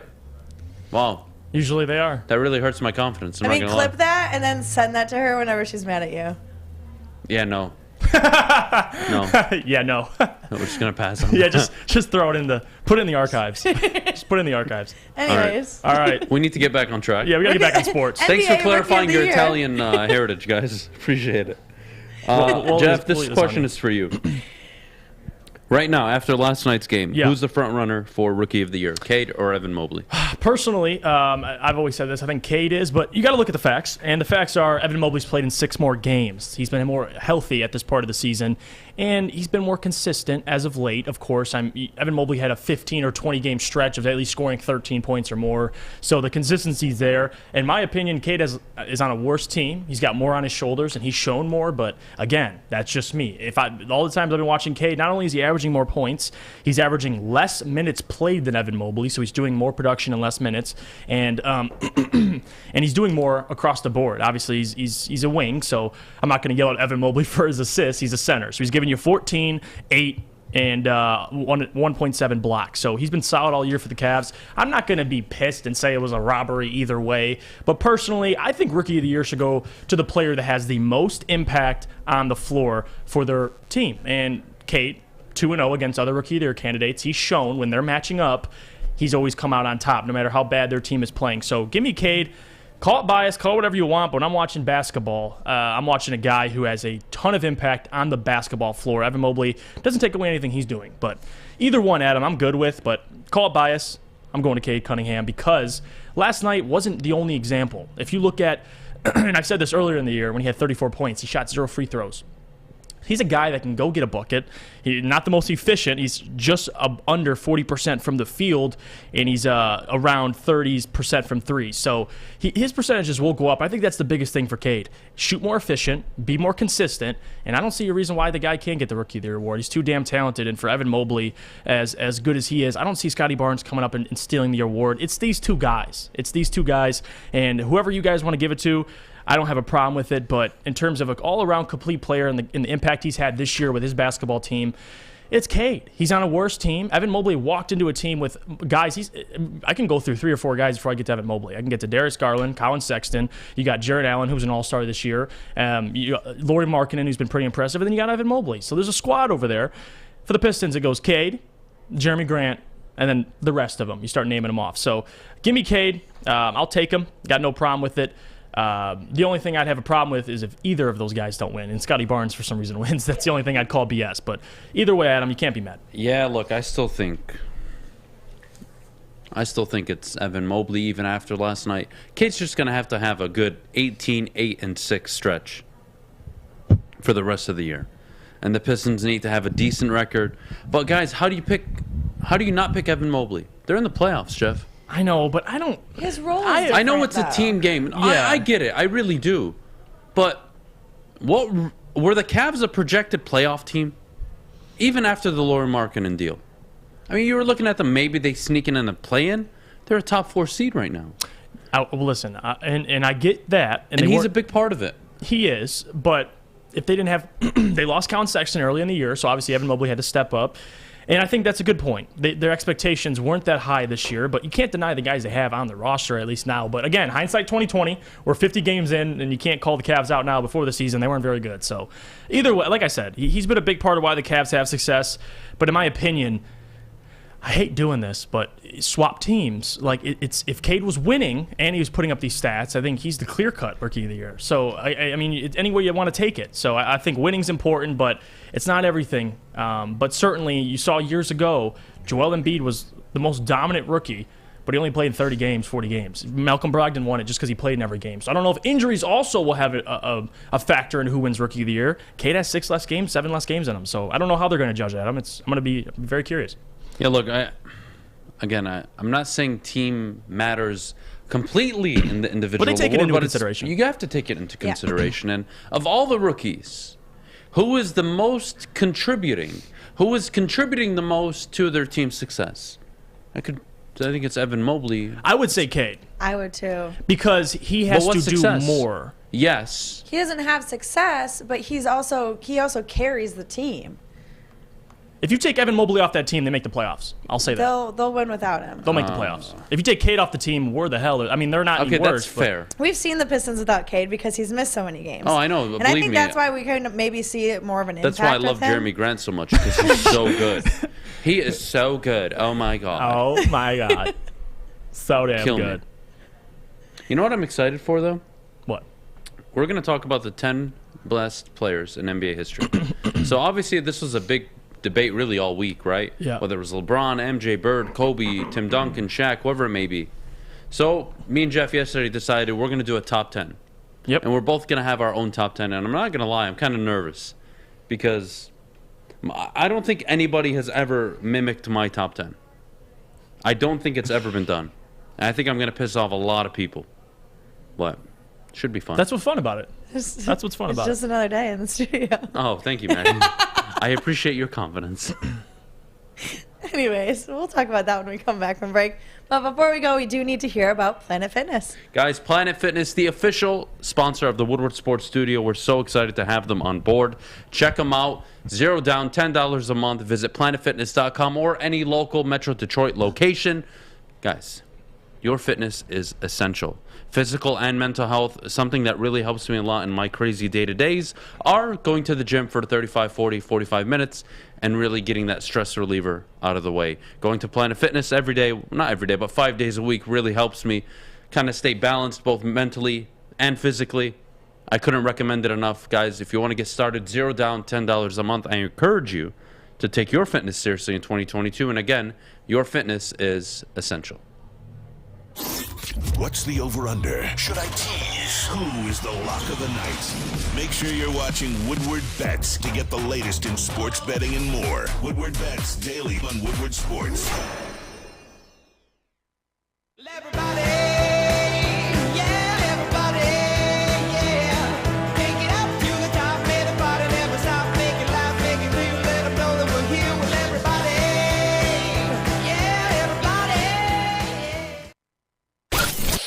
Comerica Park, sunshine, the crack of the bat. More sunshine, warmth. We're almost there, Detroit. Summer 2022 will be the summer of Woodward sports. We just gotta make it through this damn cold first. Welcome back. Thanks for joining us on the Morning Woodward Show here on the Woodward Sports Network. Adam and Jeff have created their top 10 list of all-time NBA players. Jeff, let's start off with number 10. So number 10, long time thinking about this. I'm going to go Tim Duncan, the best power forward of all time, 5 NBA titles, 3-time Finals MVP, 2 MVPs, 10 All-NBA first-team selections, and 8 All-Defensive first-team selections. So no question, Tim Duncan. We talk about greatness. We talk about eras. Kobe and Tim Duncan own the 2000s to the 2010s, and it's simple as that. Give me Tim Duncan, greatest power forward of all time, at number 10. Number 10, I've got Hakeem the Dream Olajuwon, 2-time NBA champion, 9-time All-Defensive team, 12-time All-NBA, 3-time block champion, 2-time Finals MVP. He has an MVP in the 93-94 season. Give me Hakeem the Dream. I don't think he's a part of your top 10, is he? No, he's right outside of it. Yeah, I got Tim right above. I figured. I knew when I put this list together, like, there's no way in hell we'd agree on this list. No, that's what's good. So I got number 10. For me, it's going to be Hakeem. Number 9, I've got Wilt Chamberlain. Okay. Wilt Chamberlain. Now, there has to be a complete... I did not watch this guy play. You guys need to understand this. I got to see Hakeem Olajuwon growing up. I got to see MJ, all these guys, in the mid-90s. But I didn't get to see Wilt. I didn't get to see Bill Russell. I'm only going, look, his stats are ridiculous. Yeah. I have to have him in my top 10. They had to put but a I'm shot not clock. putting him in the top 5 like most people do. Yeah. Give me Wilt. Okay. Wilt at 9, out of respect. If you guys want him higher, put him on your list, on my list. Look, I got to go on people like I've at least watched and understood. And even if I didn't watch them live, I went back in time and I got to see documentaries on them and understood how they contributed to the game. Wilt was just a freak. He was an amazing basketball player. Mm-hmm. He gets to be in the top 10, but he's not in my top 5. Jeff? My 9th greatest player of all time, I'm going Big Diesel. Shaq. And the reason why, obviously, the accolades speak for themselves. He's 8th in scoring and blocks, 15th in rebounds, and he's got 4 NBA titles, 3 Finals MVPs, 1 MVP, and 8 All-NBA first-team selections. So, big fella, 15-time All-Star. Give me the Big Diesel. One of the most, if not the most dominant player in NBA history. All right, number 8. Who do you got? Number 8, I'm going to go Larry Bird. And the reason for that is, you'll see the guys ranked above him. I'm going to stab you. What? Larry Bird at 8? Yeah, I do. Millennials. And listen, that millennials. You're not even a millennial, are you? You're the guy talking about if I didn't see him play. What's Jeff considered? I don't. I'm a millennial, I guess. No, he's not. No, you're Gen Z, aren't You're Gen you? Z. Yeah, you're the generation that's gonna end this You goddamn. guys are the Tide Pod eaters. The common sense. Yeah, you're the Tide Pod eaters. Oh, I love the Tide Pod All right. eaters. So Great job, Jeff. You and your freaking generation. Let me explain. Larry Bird, 3-time NBA Finals champion, obviously, 2-time Finals MVP, 3 MVPs, and 9-time first-team All-Selections. He's 36th in the scoring, but Larry Bird's still great. Kind of retired a little early on us, but I got Larry Bird at number 8. Extremely frustrating. He's that low on your list. For me, Tim Duncan, number 8 on my list. I'm still salty about the 2005 NBA Finals, but look, Tim Duncan is one of the greatest leaders, one of the greatest defensive basketball players of all time, and I think the greatest power forward of all time. He gets to go to number 8 on my list. Jeff, number 7. Number 7, Wilt Chamberlain. I got Wilt. And as dominant as he was, people get mad. Larry Bird's at 8. Here are the 7 in front of him, and then we can have an argument. I'm glad to.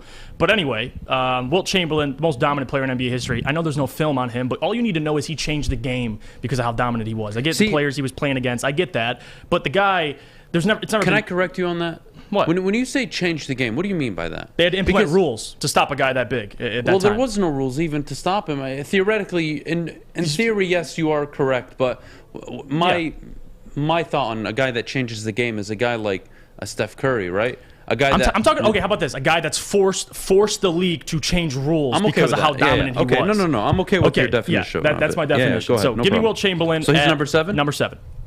Number 7, I've got Magic Johnson. Magic Johnson, number 7 for me. Look, one of the greatest, if not the greatest point guard of all time. Showtime Lakers, who can forget? All the championships, all the battles with Bird. I've got him at number 7. There's 6 guys I think that are better than him on this list. You said who? I'm sorry. Magic. Okay. You have that wink face. I got Bird better than Magic, but go ahead. All right. So number 6, Bill Russell. And listen, Bill Russell. He has the most NBA championships in NBA history. I think you got to have him somewhere on your list, and that's obviously important. But with Bill Russell, you can talk about the 11 NBA titles, 5 MVPs, second in rebounds of all time. And listen, the guy, eras are important. I get that, but you have to, for the legacy of the game and that purpose, I'm giving Bill Russell the nod, man. I got to give him some respect. I don't have him in my top 10. All right, well, that's you. I look at him, and the guy won 11 NBA titles. I get it was a time, but again, history's history. So I'm respecting some Bill Russell. There were like 8 teams. And look, we didn't watch Bill, right? And out of respect, I put Wilt in there. I wasn't going to put Bill in. There are guys, I wanted to have Kareem, or not Kareem, excuse me. I wanted to have Hakeem Olajuwon in there. So that was basically the deciding factor. Who do I want in my top 10, Hakeem or Bill? And I ended up going with Hakeem. But let's move on. Top 5, right? Yep. Let's get into the top 5. Number 5. Tough decisions. Wait, no, number 6, excuse me. Mm-hmm. Number 6, I've got Shaquille O'Neal. Shaquille O'Neal, in my lifetime, the most dominant center I've ever witnessed. I mean, the guy was basically unplayable. His early days in Orlando, he could dribble it up the court. He was a full court guy. He was unbelievable. You couldn't stop him. 20 and 20 every night. And then you all know what exactly he did. Exactly what he did, excuse me, when he was in LA. And then, of course, he went to Miami and got a ring in Miami. Shaq, for me, a top 6 player of all time. He's number 6 on my list. All right, number 5, I got Magic Johnson. And Magic at 5? Yep, 5 NBA titles, 3 times Finals MVP. The floor general for the Showtime Lakers, a big reason why they won titles. He was 3-time Finals MVP of the 5 times they won, and obviously he was all NBA first-team selections, made it 9 times. So I'll take a guy who's 6th all-time in assists. So give me Magic Johnson, greatest point guard. All right, I had Magic at 7 on my list, so I'm not too frustrated with that. I don't mind you having him in the top 5. Look, this may seem as recency bias. Could be because he's dead. Who knows? I don't know. Kobe Bryant for me, number 5. Kobe Bryant. Wait, number 5? Number 5. Kobe Bryant, for me, is the closest thing, obviously, we've seen to Jordan, right? And I know people say that maybe in a slight, or I still think the guy doesn't get enough credit for the 5 titles, for the 7 finals appearances, for the unanimous MVP. For me, Kobe's a top 5 player. I think he's one of the most special players we've watched. Yeah. One of the most gifted players. And for me, Jeff, he's going to be number 5. And that's what brings me to 4. Kobe Bryant. Okay. I have him at 4, right above Magic Johnson. Again, 5-time NBA title winner, 2-time Finals MVP. The thing I love about Kobe is he is a killer. And not only that, left Shaq, still won 2 titles, proved he can win on his own. 4th all-time in scoring, 16th in steals overall. And listen, you can't tell the story of basketball without guys like Kobe. So give me Kobe at number 4. Yeah, number 4, I'm going Larry Goddamn Bird. Who you had at what, 9? No, I had 8. 8? That's fine with me. Too low. I'm Larry good. Bird. Let me tell the story about Larry Bird. Yeah, please tell me. So I kind of hinted at this yesterday. So my dad, growing up, obviously a big Pistons fan, right? Isaiah Thomas, bad boy Pistons, and I was taught in the household that Larry Bird, not Michael Jordan, was the one you would fear. My dad was never worried about MJ when the Pistons were pretty relevant and good. It was always Larry Bird, and for obvious reasons. And Jeff, Larry Bird, I'll tell you how my dad described Larry Bird to me, all right? My dad would sit me down in the room and say, "Son, you see that white guy on the TV?" "Yeah, Dad, who is that?" He said, "That's Larry Bird." "You know what he is?" "No, Dad, what is he?" "Son, Fish, get ready for this. Son, he's a motherfucker." That's what Larry Bird is. That's who he is. He is great. One of the best players I've ever watched in my life. And you know what? That still holds a lot of value with me to this day. Larry Bird, number 4 for me all time, and it's not even close. Number 3, Jeff, what you got? Kareem Abdul-Jabbar, and deservedly so, easily. Give me a 3 to 1. since we're Kareem, LeBron, Jordan. That's 3 Kareem, LeBron, Jordan. Yeah. Okay, go ahead and explain. Do what you got to do. Well, Kareem for me, and listen, we could talk about dominant players, and obviously a big part of the reason why Kareem won in LA was because of Magic Johnson. But the guy, Kareem, all-time NBA leading scorer, 6-time NBA titles, 2-time Finals MVP, 6 MVPs. I repeat, 6 MVPs, 10 all-time NBA first-team selections, 20-time almost All-Stars, 19 all-time All-Star, 5-time All-Defensive First Team. So give me a guy who's first in scoring, third in rebounds and blocks, and a guy who the hook shot will forever be remembered in NBA history. So give me Kareem at number 3. 6-time NBA champion, 6-time MVP, like you said, 2-time Finals MVP. And where do you have him at? I've got LeBron at number 3. Wait, where do you have Kareem at? Number 2. Okay. I got Kareem at 2, and I'm not going to lie to you guys. LeBron at 3 is very difficult, right? LeBron at 3 is tough for me because he's going to pass Kareem, right? He's going to get the numbers. And I don't think we've ever seen a guy come into the league with the amount of pressure LeBron James has come into, right? Have you ever seen a rookie come in with the pressure and the weight that LeBron James has had to deal with? Now, you can tell me, Adam, well, who cares? No, it matters. Because most of them, if not all of them, bust. And they never reach that potential. This dude surpassed it. Now, yeah, look, LeBron's lost a ton of finals. And that's probably why I have Kareem, honestly, at the end of the day.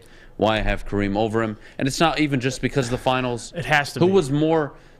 Because, like, who was Kareem more needed, dominant? Go ahead. Okay, well, I'll tell you this. Who needed... Okay, well, Kareem, as good as he was, he always needed a point guard. He needed someone helping him. And he had Oscar Robertson. He won a championship with Oscar Robertson. He had Magic Johnson. Magic Johnson won those finals MVPs, proving that he was a big part of why they won. So I get why you have Kareem. He's dominant. But again, if we're talking about player, who are you starting a franchise with, give me LeBron every day of the week because of what he has. I don't need to rely on anybody else. See, this is where it gets a little subjective here because back in the day, if you had Kareem Abdul-Jabbar, you were a lock for the finals like you are with LeBron in today's necessarily. NBA. He won MVP not making the playoffs. Yes, true, very true, actually. So but you have to remember his playoff performances, and I'm going to bring up the years where he quote-unquote didn't win Finals MVP. In those playoffs, he averaged 31, 34.6, 28.5, 37.5, 35.2. So why didn't he win it? The hell if I know. I didn't vote for him. So someone just saying was more valuable. When we... Like Steph Curry, am I going to hold that he doesn't have a Finals MVP against him when I know he was clearly the best player on the court in that final stretch outside of LeBron James? No. So, like, you have to kind of remember things for how they were. And for me, LeBron is at 3. And that was really hard because I get why people have him at 2, and I'm not even upset that you have him at number 2. I get it. I really do. I think he's on the Mount Rushmore of NBA players of all time. This isn't a shot at LeBron. But for me, I'm going to have Kareem on my list at 2. When LeBron passes him, I think you got to revisit this conversation. Eventually, you're going to have to talk about it. But likely in most, and I'll speak for most people, I think LeBron will always finish at 1 or 2 in most people's lists. Yeah. For me, he's going to be at 3 right now. Eventually, I don't think I'm going to have a choice. Just based off his resume. Like, I can't ignore it. Just because I don't like him, just because I think he's a bitch, just because I think what he did in Miami was pretty weak, but whatever. Even if all my feelings aside, dude has a resume, and it has to be respected. Yeah. So Kareem at 2, and then of course Michael Jordan at number 1. No Is that question. even a debate? I don't think it's a debate. I know it's closer than maybe what people think between him, LeBron, and Kareem, but look, I'll always say this: there's never been another MJ. I don't think there ever will be. And you guys, is LeBron a better overall basketball player than Michael Jordan? Yeah, he is. LeBron James is the greatest single player ever. Yep. That does not mean he's the greatest player of all time. Right. Kevin Durant is the most broken player in NBA history. I'm not joking. I'm like actually not joking now. That does not mean he's one of the best. Kobe Bryant didn't have the size of LeBron. Michael Jordan didn't have the size, the stamina, the durability, the playmaking ability. But they were as, if not more, accomplished than LeBron James. And that was not just because of the teams they played on. And I'm tired of the Cleveland argument. Because he went to Miami. And then he went to LA after Cleveland. Even though he brought Kevin Love and Kyrie Irving with him. Mm-hmm. And then it was Anthony Davis. But I'm not. Listen, I hate I get comparing. it. Everybody needs. But Kobe had Shaq, and of course, and Shaq everybody won Finals needs MVPs during everybody those years. needs so we that guy, watch. but we need to stop like holding it against players. That's kind of the point I'm making. I'm actually not like arguing against LeBron. But I think that ends up benefiting him in a way because he didn't. He in had that. theory, we have to accept that LeBron did it in a different way. We need to stop comparing LeBron to MJ. He'll never be that. You need to stop comparing Kobe to MJ. He can't ever be that. Yeah, he's LeBron Kobe. is LeBron, and he went about his business in a player mobile era, which maybe he started. Okay, that's the NBA today. Right. Do I love Giannis' story right now? Absolutely. I can't stress that enough. Devin Booker, love it, even though he doesn't got a chip. But that doesn't change what you accomplished. That's kind of where I'm getting at. Yeah. No, you're right. Benji said it in the chat. LeBron is the best player, but MJ's the GOAT. Yeah, that look, makes sense. Look, so LeBron is the look. If you ask me to start a team, and I have to pick between MJ and LeBron, that's really hard for me. Yeah, that's different. Let's say, let me put it this way: whose career would you want? If I told you I gave you a 15, 20-year vacuum, this player, what he accomplished in his career, he will accomplish for your franchise, Jeff, over the next 20 years. Whose career are you taking? MJ? That's tough because if I'm taking LeBron. Are you taking LeBron? I'm getting 10, 11 finals appearances. Yes. So you're giving me a chance. But I'm getting 6 chips and 6 tries, 2 3-peats. I'm getting with Tim Duncan consistency, just like LeBron. So we're getting the same result, you're saying, too. We're essentially getting damn near. Yeah, then just, give me MJ. I mean, he's undefeated. The guy's right. Again, how do you want to get there? Yeah. Do you want to get to 11 finals and lose, 7 of them? I mean... Is that fun? I'm just saying, you have to talk about it, right? Yeah. There's times where, MJ wasn't in the finals, but he doesn't have a loss on his record, but I get what you're saying. If LeBron would have made the Eastern Conference Championship and lost, the finals record isn't there. You get what I'm saying? Yeah, but I hate people that do that. No, I do too. Do you want him to lose in the conference? No, I don't, but when you get there and you're the best player on the court, basketball is the single game where you can control it as an individual. And LeBron has always controlled it. Why? Because he is the playmaker, the facilitator. He's the guy the offense runs through. To his credit or not, detriment, I don't care. But he's 4-7. 4-6. Is it 4? No, I thought you said 11 finals appearances. Or it's 10. I'm sorry. Not is 11. It 10? I checked it, yeah. He's 4-6. But I get what you're saying. Same point, same premise. It's all the same. Would you rather... So Kobe got to 7. Yeah. So you Duncan had 7 got chances. to what, 8? Yep. Or 6 or 7 or Spurs 8, whatever there, it may be. Yeah.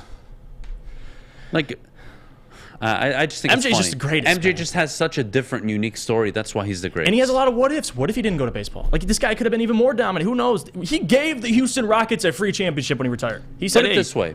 Hakeem, if MJ continued his 30-point-a-game average for the 5 seasons that he retired, he'd be higher up in scoring. He might be one. 82 times 30? It's 2,400. Multiply that by 5. You're looking at an additional 11,000 points. He's in that. What did Michael Jordan finish his career with in terms of points? I think he's top 4, so I don't know exactly the points. I'm going to find out right now. Let's see. Just to put things into perspective. Right. Michael Jordan finished with a whopping... Is he even going to tell me? 30.1 times 1072.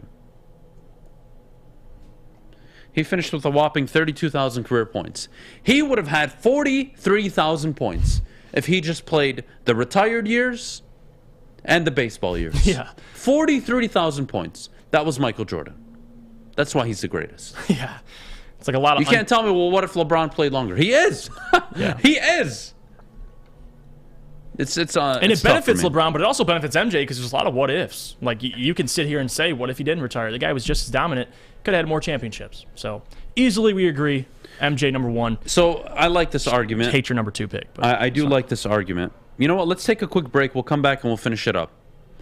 So let's take a quick break. Before we go, Jeff, I need you to tell me about the folding warehouse. Yes, I can. Well, our friends at the Foaling Warehouse, the home of the original football bowling pin game called Foaling. You can host your corporate party, team building event, or just come in with family and friends. They have 2 ways to play, either $10 unlimited open play or a private lane reservation for $120 for up to 10 people for 2 hours. They have over 100 different beers. They have also a $2 mystery beer machine, which our guy Sawyer loves very much, and they have multiple full bars. You bring the food or have it delivered in. Come get your full on. Check it out at foalingwarehouse.com. 6 dark corners, a driveway and a patio, 5 windows that could become doors. Every house has unique security challenges. Guardian Alarm has more tech, more team, and more ways to help keep them all safe. Get a professionally designed and installed security and smart home system from Guardian Alarm. Sign up today and get a free video device. Guardian Alarm. Smart, right from the start. Call 1-800-STAY-OUT. Make sure you're listening to Woodward Sports all day long. Start your morning with the Morning Woodward Show. Spend middays with Big D Energy. Watch and listen your drive home with the bottom line. And don't forget about Woodward Bets Daily. All live, all right here on the Woodward Sports Network. Welcome back. Thanks for joining us on the Morning Woodward Show here on the Woodward Sports Network. We're going to continue this conversation. Adam, Kobe Bryant is not in the conversation for you guys. Can we get that out of the way?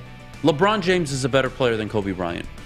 I'm sorry, guys. LeBron James is able to carry teams further than Kobe Bryant is. Now, does Kobe Bryant have a better killer instinct? Yes. And is a guy I'd prefer to have in the playoffs? Yes. But Kobe wasn't making the playoffs before Paul Gasol and Andrew Bynum. Like, we forget this. He asked for a trade. I love Kobe. He's my top 5. LeBron's better. So I'm not even going to entertain that. But I want to have a conversation, Jeff. Can you tell me this argument that's being made that LeBron played better teams or greater stars in the finals than MJ? He had a harder path than Michael Jordan. Can you kind of walk me through that? Because I don't believe that's true. Well, we got to understand, when MJ was in the league during the 1980s to the 90s, there were 6 total expansion teams that were introduced at the time. It was very new. They're still getting a lot of teams into the NBA. I'm not saying Michael had cupcakes, but what I'm saying is, especially in the day and age of player mobility, and as LeBron made the finals in Cleveland, faced that Spurs team, had no chance. He took Boobie Gibson to the finals and lost. So give credit to him if you will, but it's a finals loss on his record. Moving on to the 2010s, I will never forgive LeBron for that finals loss against Dallas. If you're talking about just, his expectations going into that series, you're facing a Dallas Maverick team you were expected to be 4-1, and you lose to them in a very dramatic way, that's a stain. But the following years after that, those Spurs teams he faced, you could say they were out of their prime, but they still had 4 Hall of Famers on that team in their 30s, young 30s. You're still good in the 30s in your NBA. It's not like the NFL. Can I correct you on just one thing? And I don't mean it in a disrespectful way, but when you say 4 Hall of Famers, 3. It was 3 at the time, yeah. Right? And Kawhi Leonard was what, a 1-year, 2-year pro? Not even. This is when he broke out, yeah. It was barely, a breakout if you want to consider it, but I mean, LeBron James, the greatest player at the time, getting pushed around by a kid. So, I'm not trying to, again, discredit, but when we talk about these things, you have to put context on it because, you can say 4 Hall of Famers and be true because Kawhi Leonard will make the Hall of Fame. But he was not a Hall of Fame player at the time. Manu Ginobili was not in his prime at the time. Neither was Tony Parker, and neither was Tim Duncan. Okay, they're not 27, but 32, 33 years old. They were in their mid-30s, but again, what was LeBron James, 27, 28 years old in his prime? Yeah, he was dominant in that series. So I get what you're saying. He did what he was supposed to do. But what I'm saying is the tougher opponents. Okay, let's look at MJ's opponents, and we'll just go by ratings. Forget ratings. I have this argument broken down. So I'll pitch the MJ argument for you. Go. But before I start with MJ, outside of the KD Warriors, what was so insurmountable for LeBron James? Well, are we talking about the finals where tougher path? We're talking into considerations injuries. So if we're talking about tougher opponents, he walked into Golden State. It is a young Golden State team. They still won 60-something games that year. Came into the finals, walked in with Matthew Dellavedova as his starting point guard, and had no Kevin Love, Kyrie, and he took them to 6 games. So if you want to say tougher, don't tell me he had a chance in that series. He was already counted out. So he lost that series. He came back the next year, down 3-1, came back on the best by record, team in finals history, down 3-1. And then the following year, that's when KD came into the picture, and he lost twice to KD and the Warriors. So that 4-year stretch, give me a team, please, besides the Celtics. I mean, Jordan took down the Celtics. Okay. So you're not remembering history correctly for Michael Jordan. And for LeBron James, you're kind of leaving out a fun fact, which is who do you have to go through in the Eastern Conference? Because Michael had to go through the Knicks. Okay, Michael had to go through Indiana Pacers. Why is it that Reggie the year Miller. LeBron left to the Lakers, the Eastern Conference was apparently the better conference? So this whole time LeBron was KD dominating went to the Eastern Conference. Giannis is in the Eastern Conference. He was in LA when he was in Golden State. No. Okay, You're taking the 1 year. I'm not talking about LeBron in LA. We're talking LeBron in Cleveland. Yeah. He owned the East. Giannis was not even Giannis. There was no Giannis. KD was in Golden State. The Raptors were nothing. The Heat were nothing. Nobody was anything. Chicago was irrelevant. Cleveland was nothing. They just had LeBron. So yes, Michael Jordan went through Reggie Miller, Indiana Pacers. Wow. Went through the Shaq Orlando Magic. What do you mean? Oh wow. Reggie Miller. What? Oh my goodness! He's great. Reggie Miller's a top 30 player of all he's time. Great. But I'll take KD. Of course, you'll take KD over Reggie Miller, but you're using it in the wrong context. I'm talking about in his conference. The dude had a cakewalk schedule to the finals for 6-7 straight years because everybody was out west, and you know that's true. And then who did Michael play in the finals? He played the Utah Jazz with Stockton and Malone. He played Charles Barkley in the Phoenix Suns. What do you think of Stockton? Gary Payton and Sean Kemp in the Seattle Supersonics. Wow, yeah. The Portland Trailblazers, I'm not even going to acknowledge. Look, I think that was a easy series for them. They were clearly the better team. And then they played a late Magic in his prime, his last run with the Lakers. They took care of business in that first finals. But we're just going to ignore that they didn't have to go through the 90-91 Pistons? Or they didn't have to go through the 91-92 Pistons? Or the Magic in the mid-90s? Or the Pacers or the Knicks? Like, come on, we're forgetting history. Like, we're just conveniently leaving it out, and I don't understand why. And look, can I fault LeBron for losing against a team with Kevin Durant and Steph Curry? Well, clearly, yes. I mean, no, clearly, because that's not even the argument I'm making, but you're acting as if it was such a harder path than LeBron. It was. Than Jordan. Yes. It wasn't that much harder. No, the path to get there was a lot easier for LeBron than Jordan. Now, getting to the finals in that actual matchup, Stockton Malone is something to laugh at. That's a 67, 65 win team every year. So LeBron had to go through this Boston Celtics. Is that a team that was pretty good? Boston Celtics, when he had to leave Cleveland, he went to Miami. Derrick Rose and the Chicago Bulls, they were pretty respectable. Torn ACL. Before that, but okay. It was a year after. He tore his ACL. He came back, and he was not the same Derrick Rose. Yep. He tore his ACL actually in that series. And on top of that, Roy Hibbert and Paul George, that was the LeBron stoppers at the time. Like, we keep making these, look who LeBron's playing. The 37 and 34 and 36-year-old Ray Allen, Kevin Garnett, and Paul Pierce. That's who we had to lose to in Cleveland. Finally got over the hump 1 year in Miami, and then the big three in Boston, they were traded to Brooklyn. They're done. They were out of their primes. So we got to stop. So are Go ahead. The conversation shifting to who played an easier conference. So No. is it finals tougher opponent to winning the championship? Yeah. I could say they each played equally tougher opponents, or the same, at least as difficult. Not one is more difficult than the other. Charles Barkley, John Stockton, Karl Malone, Gary Payton. Like pushovers, they were the best players at the time. KD, Steph Curry, you're 100% right. That is impossible. I don't blame him with the team he had. Fair, okay? Dallas? San Antonio? San Antonio, I'm not giving you. I'm sorry. Like, you can crap on them all you want. It's they were respectable as hell. I mean, there still are. The Spurs at that time were the best team, other than the freaking Miami Heat, of course. But I can't give you that. I will give you the Mavericks. I mean, listen, I'm not going to argue that.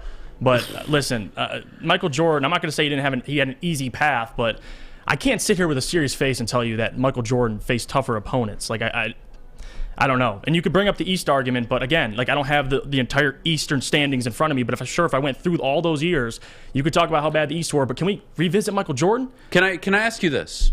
I think it's fair to say LeBron had more difficult matchups, or not even difficult matchups. LeBron faced more superstar players at his position in the finals than MJ did. Is that fair to say? Yeah, he faced more superstars. No, in the not finals. More superstars. Yes. The same amount. No. See. Focus with me. I'm focusing because you're not okay. Gary Payton, superstar at the time. John Stockton, superstar? Yeah, the good players. Good players. No Steph Curry. Okay. No Steph Curry, I'm telling you. You're okay, I'm not going to let you say. You're not even working with me. I'm like actually trying to help your point right now. No, Because you're what not. I'm pointing out to you is I think LeBron actually had a more difficult finals matchup when he had to go up against a KD. Yeah. That was impossible. I'm not even using that against him. Look what happened when he got the Heat. They killed them in the finals. And I'm talking about him in LA.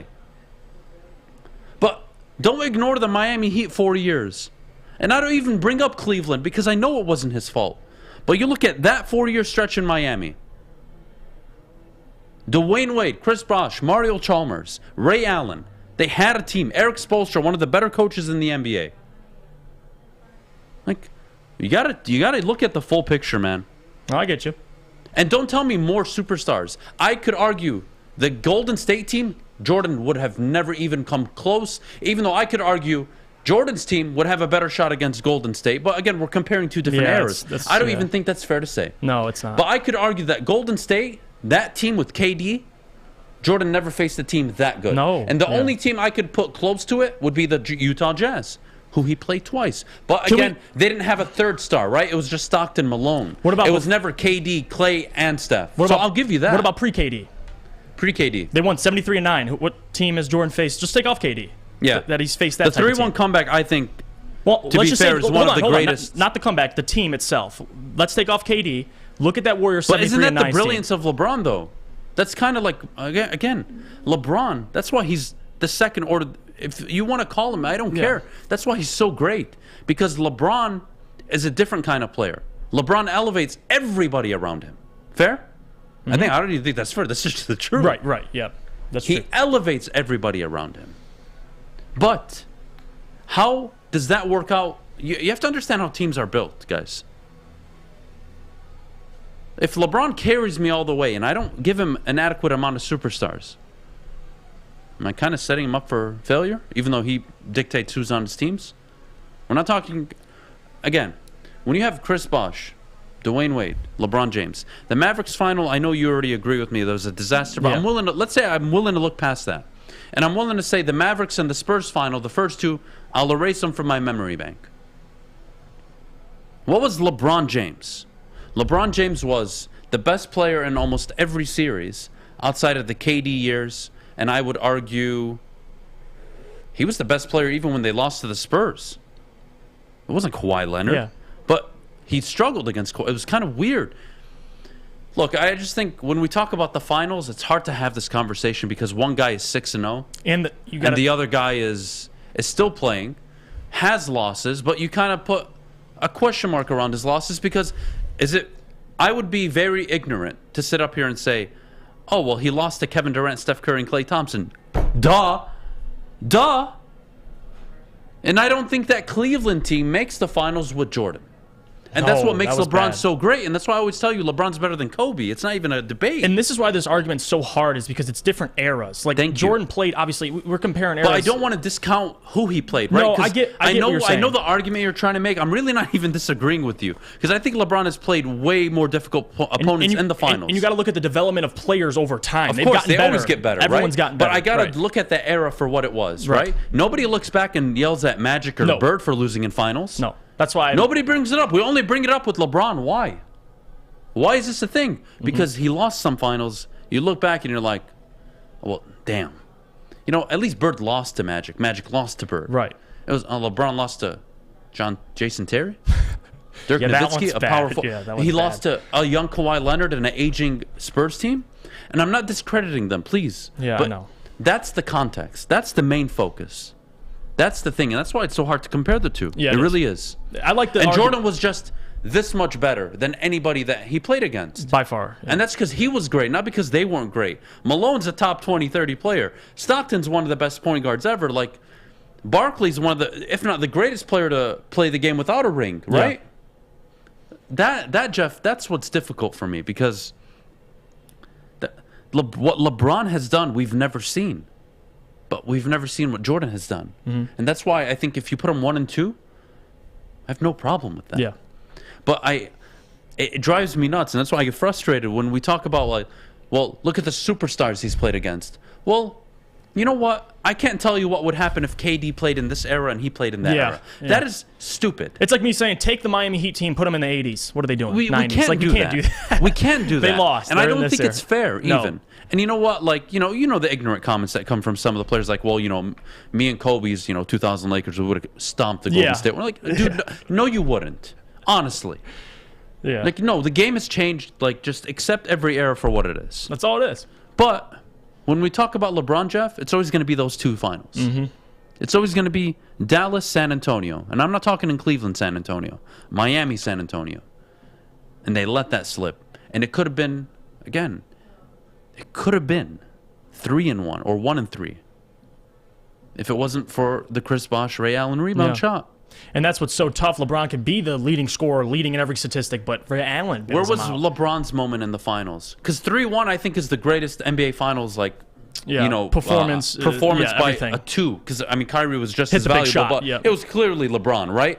But where was LeBron's moment, right? Because when I bring up MJ, you can pick up the shot in Cleveland, you can pick up the shot in Utah, you can pick the shots down the stretch, and that doesn't mean everything, right? Because LeBron gets his team to that point.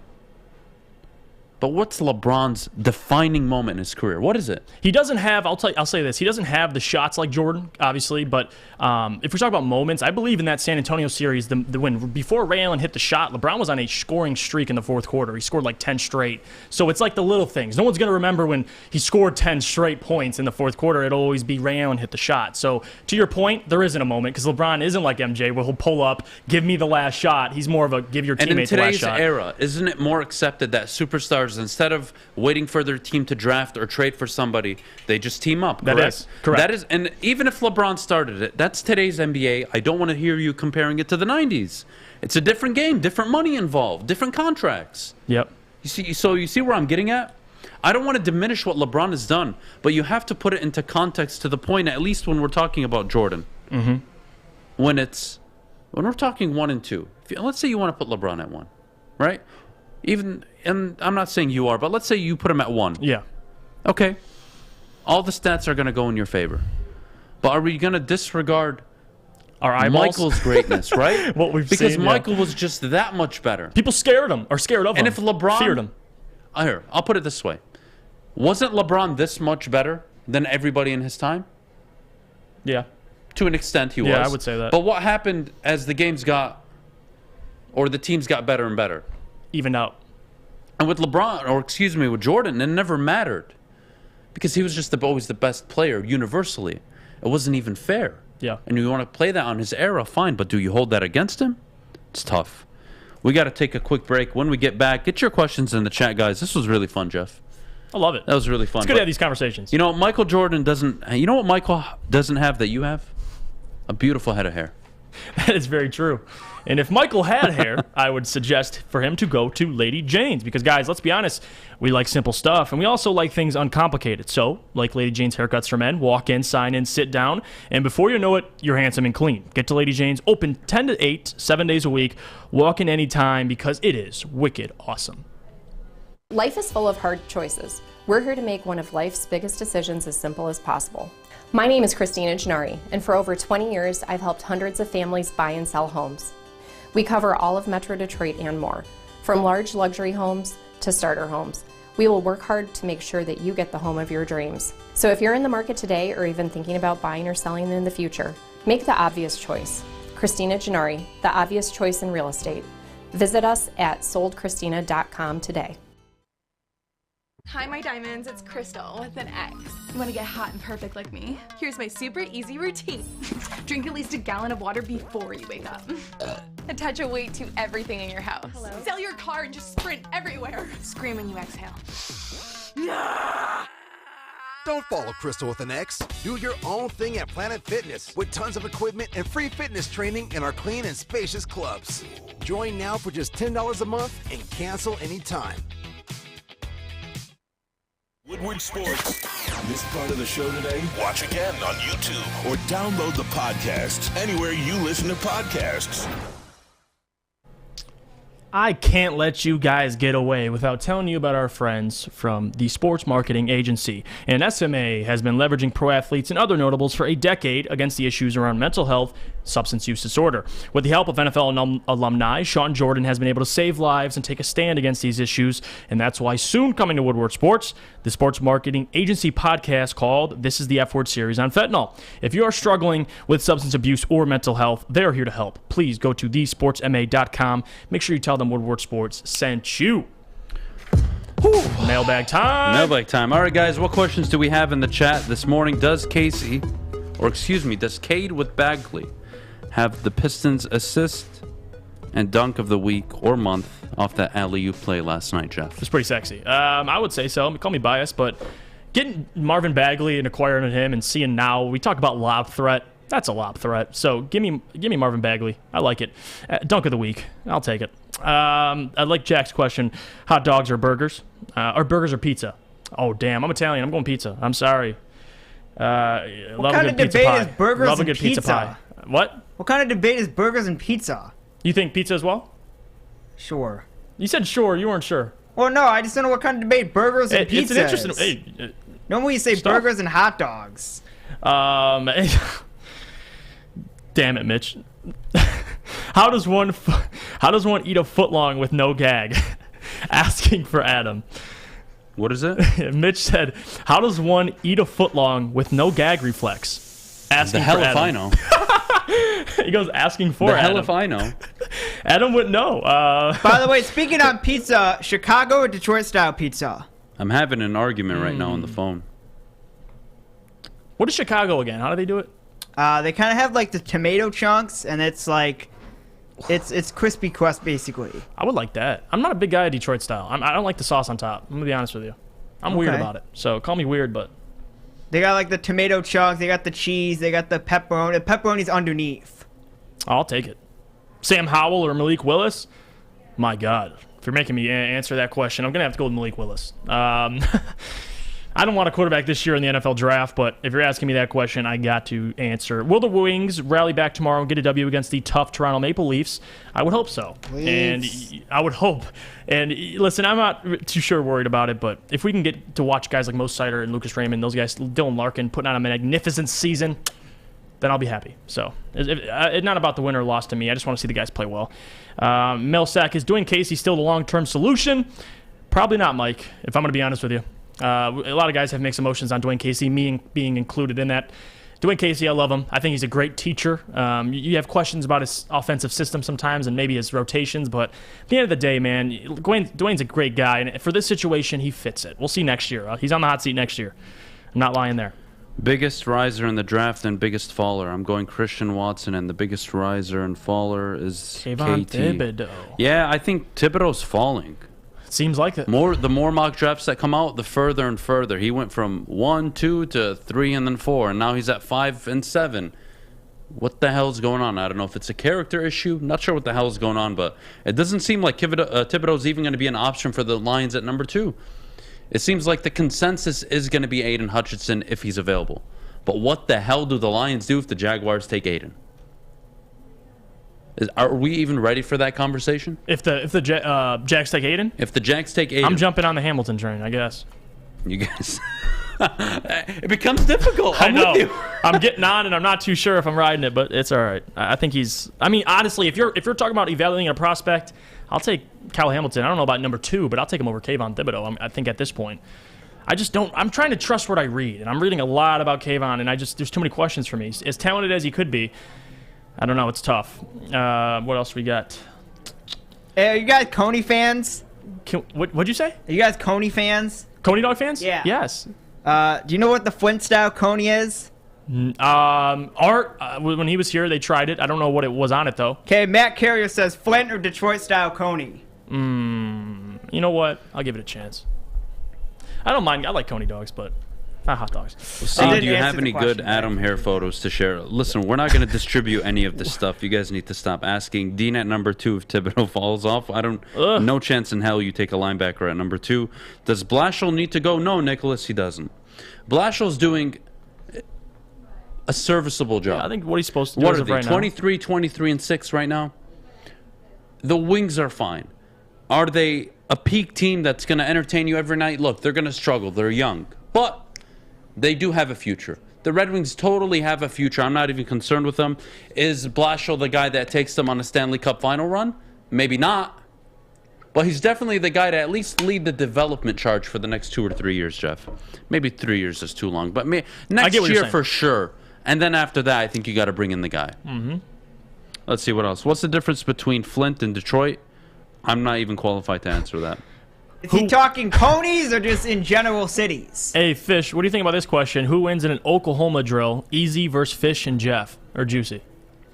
I think you guys just bring like the 9mm to the fight. Yeah, I'd probably die. Easy. You just shoot out his kneecaps. What the hell is he going to do? Well, Easy would mess me up. I would no, he die, wouldn't. so it's up to you. So you guys do the Oklahoma drill. You flip around, you turn around, you shoot him in the kneecaps. Oh, true. What the hell is he going to do? True. Oklahoma drill doesn't have guns, ding ding. Fish, you bring a bat. Our version of Oklahoma drill. The bat included. We'll figure it out. All right. Listen, you just take out his kneecaps. Let's see. Adam, what question is this? Adam, are turtlenecks to hide your choke chain? Yes, I am choked out every single night. And I like it. He goes, I like it. All right, what else do we got in here? Why is there only iffy superstars the year the Lions pick 2? Curse in effect? I mean, no, I don't believe in a curse. I don't think it's a curse, but you're not wrong in terms of the 1 year in a long time the Lions are picking number 2. We can go back to Okudah. They had the chance. Don't forget, they had the chance. They took Okudah. But this year, you're right. I wish there would be a Joe Burrow, Trey Lance, but unfortunately there isn't. Hell of a point. Adam, how would you fare against Easy in a Oklahoma drill? I would get murdered. What kind of question is that? Well, no, I just... Dude's a D lineman. Well, someone in the chat I'm the backup punter.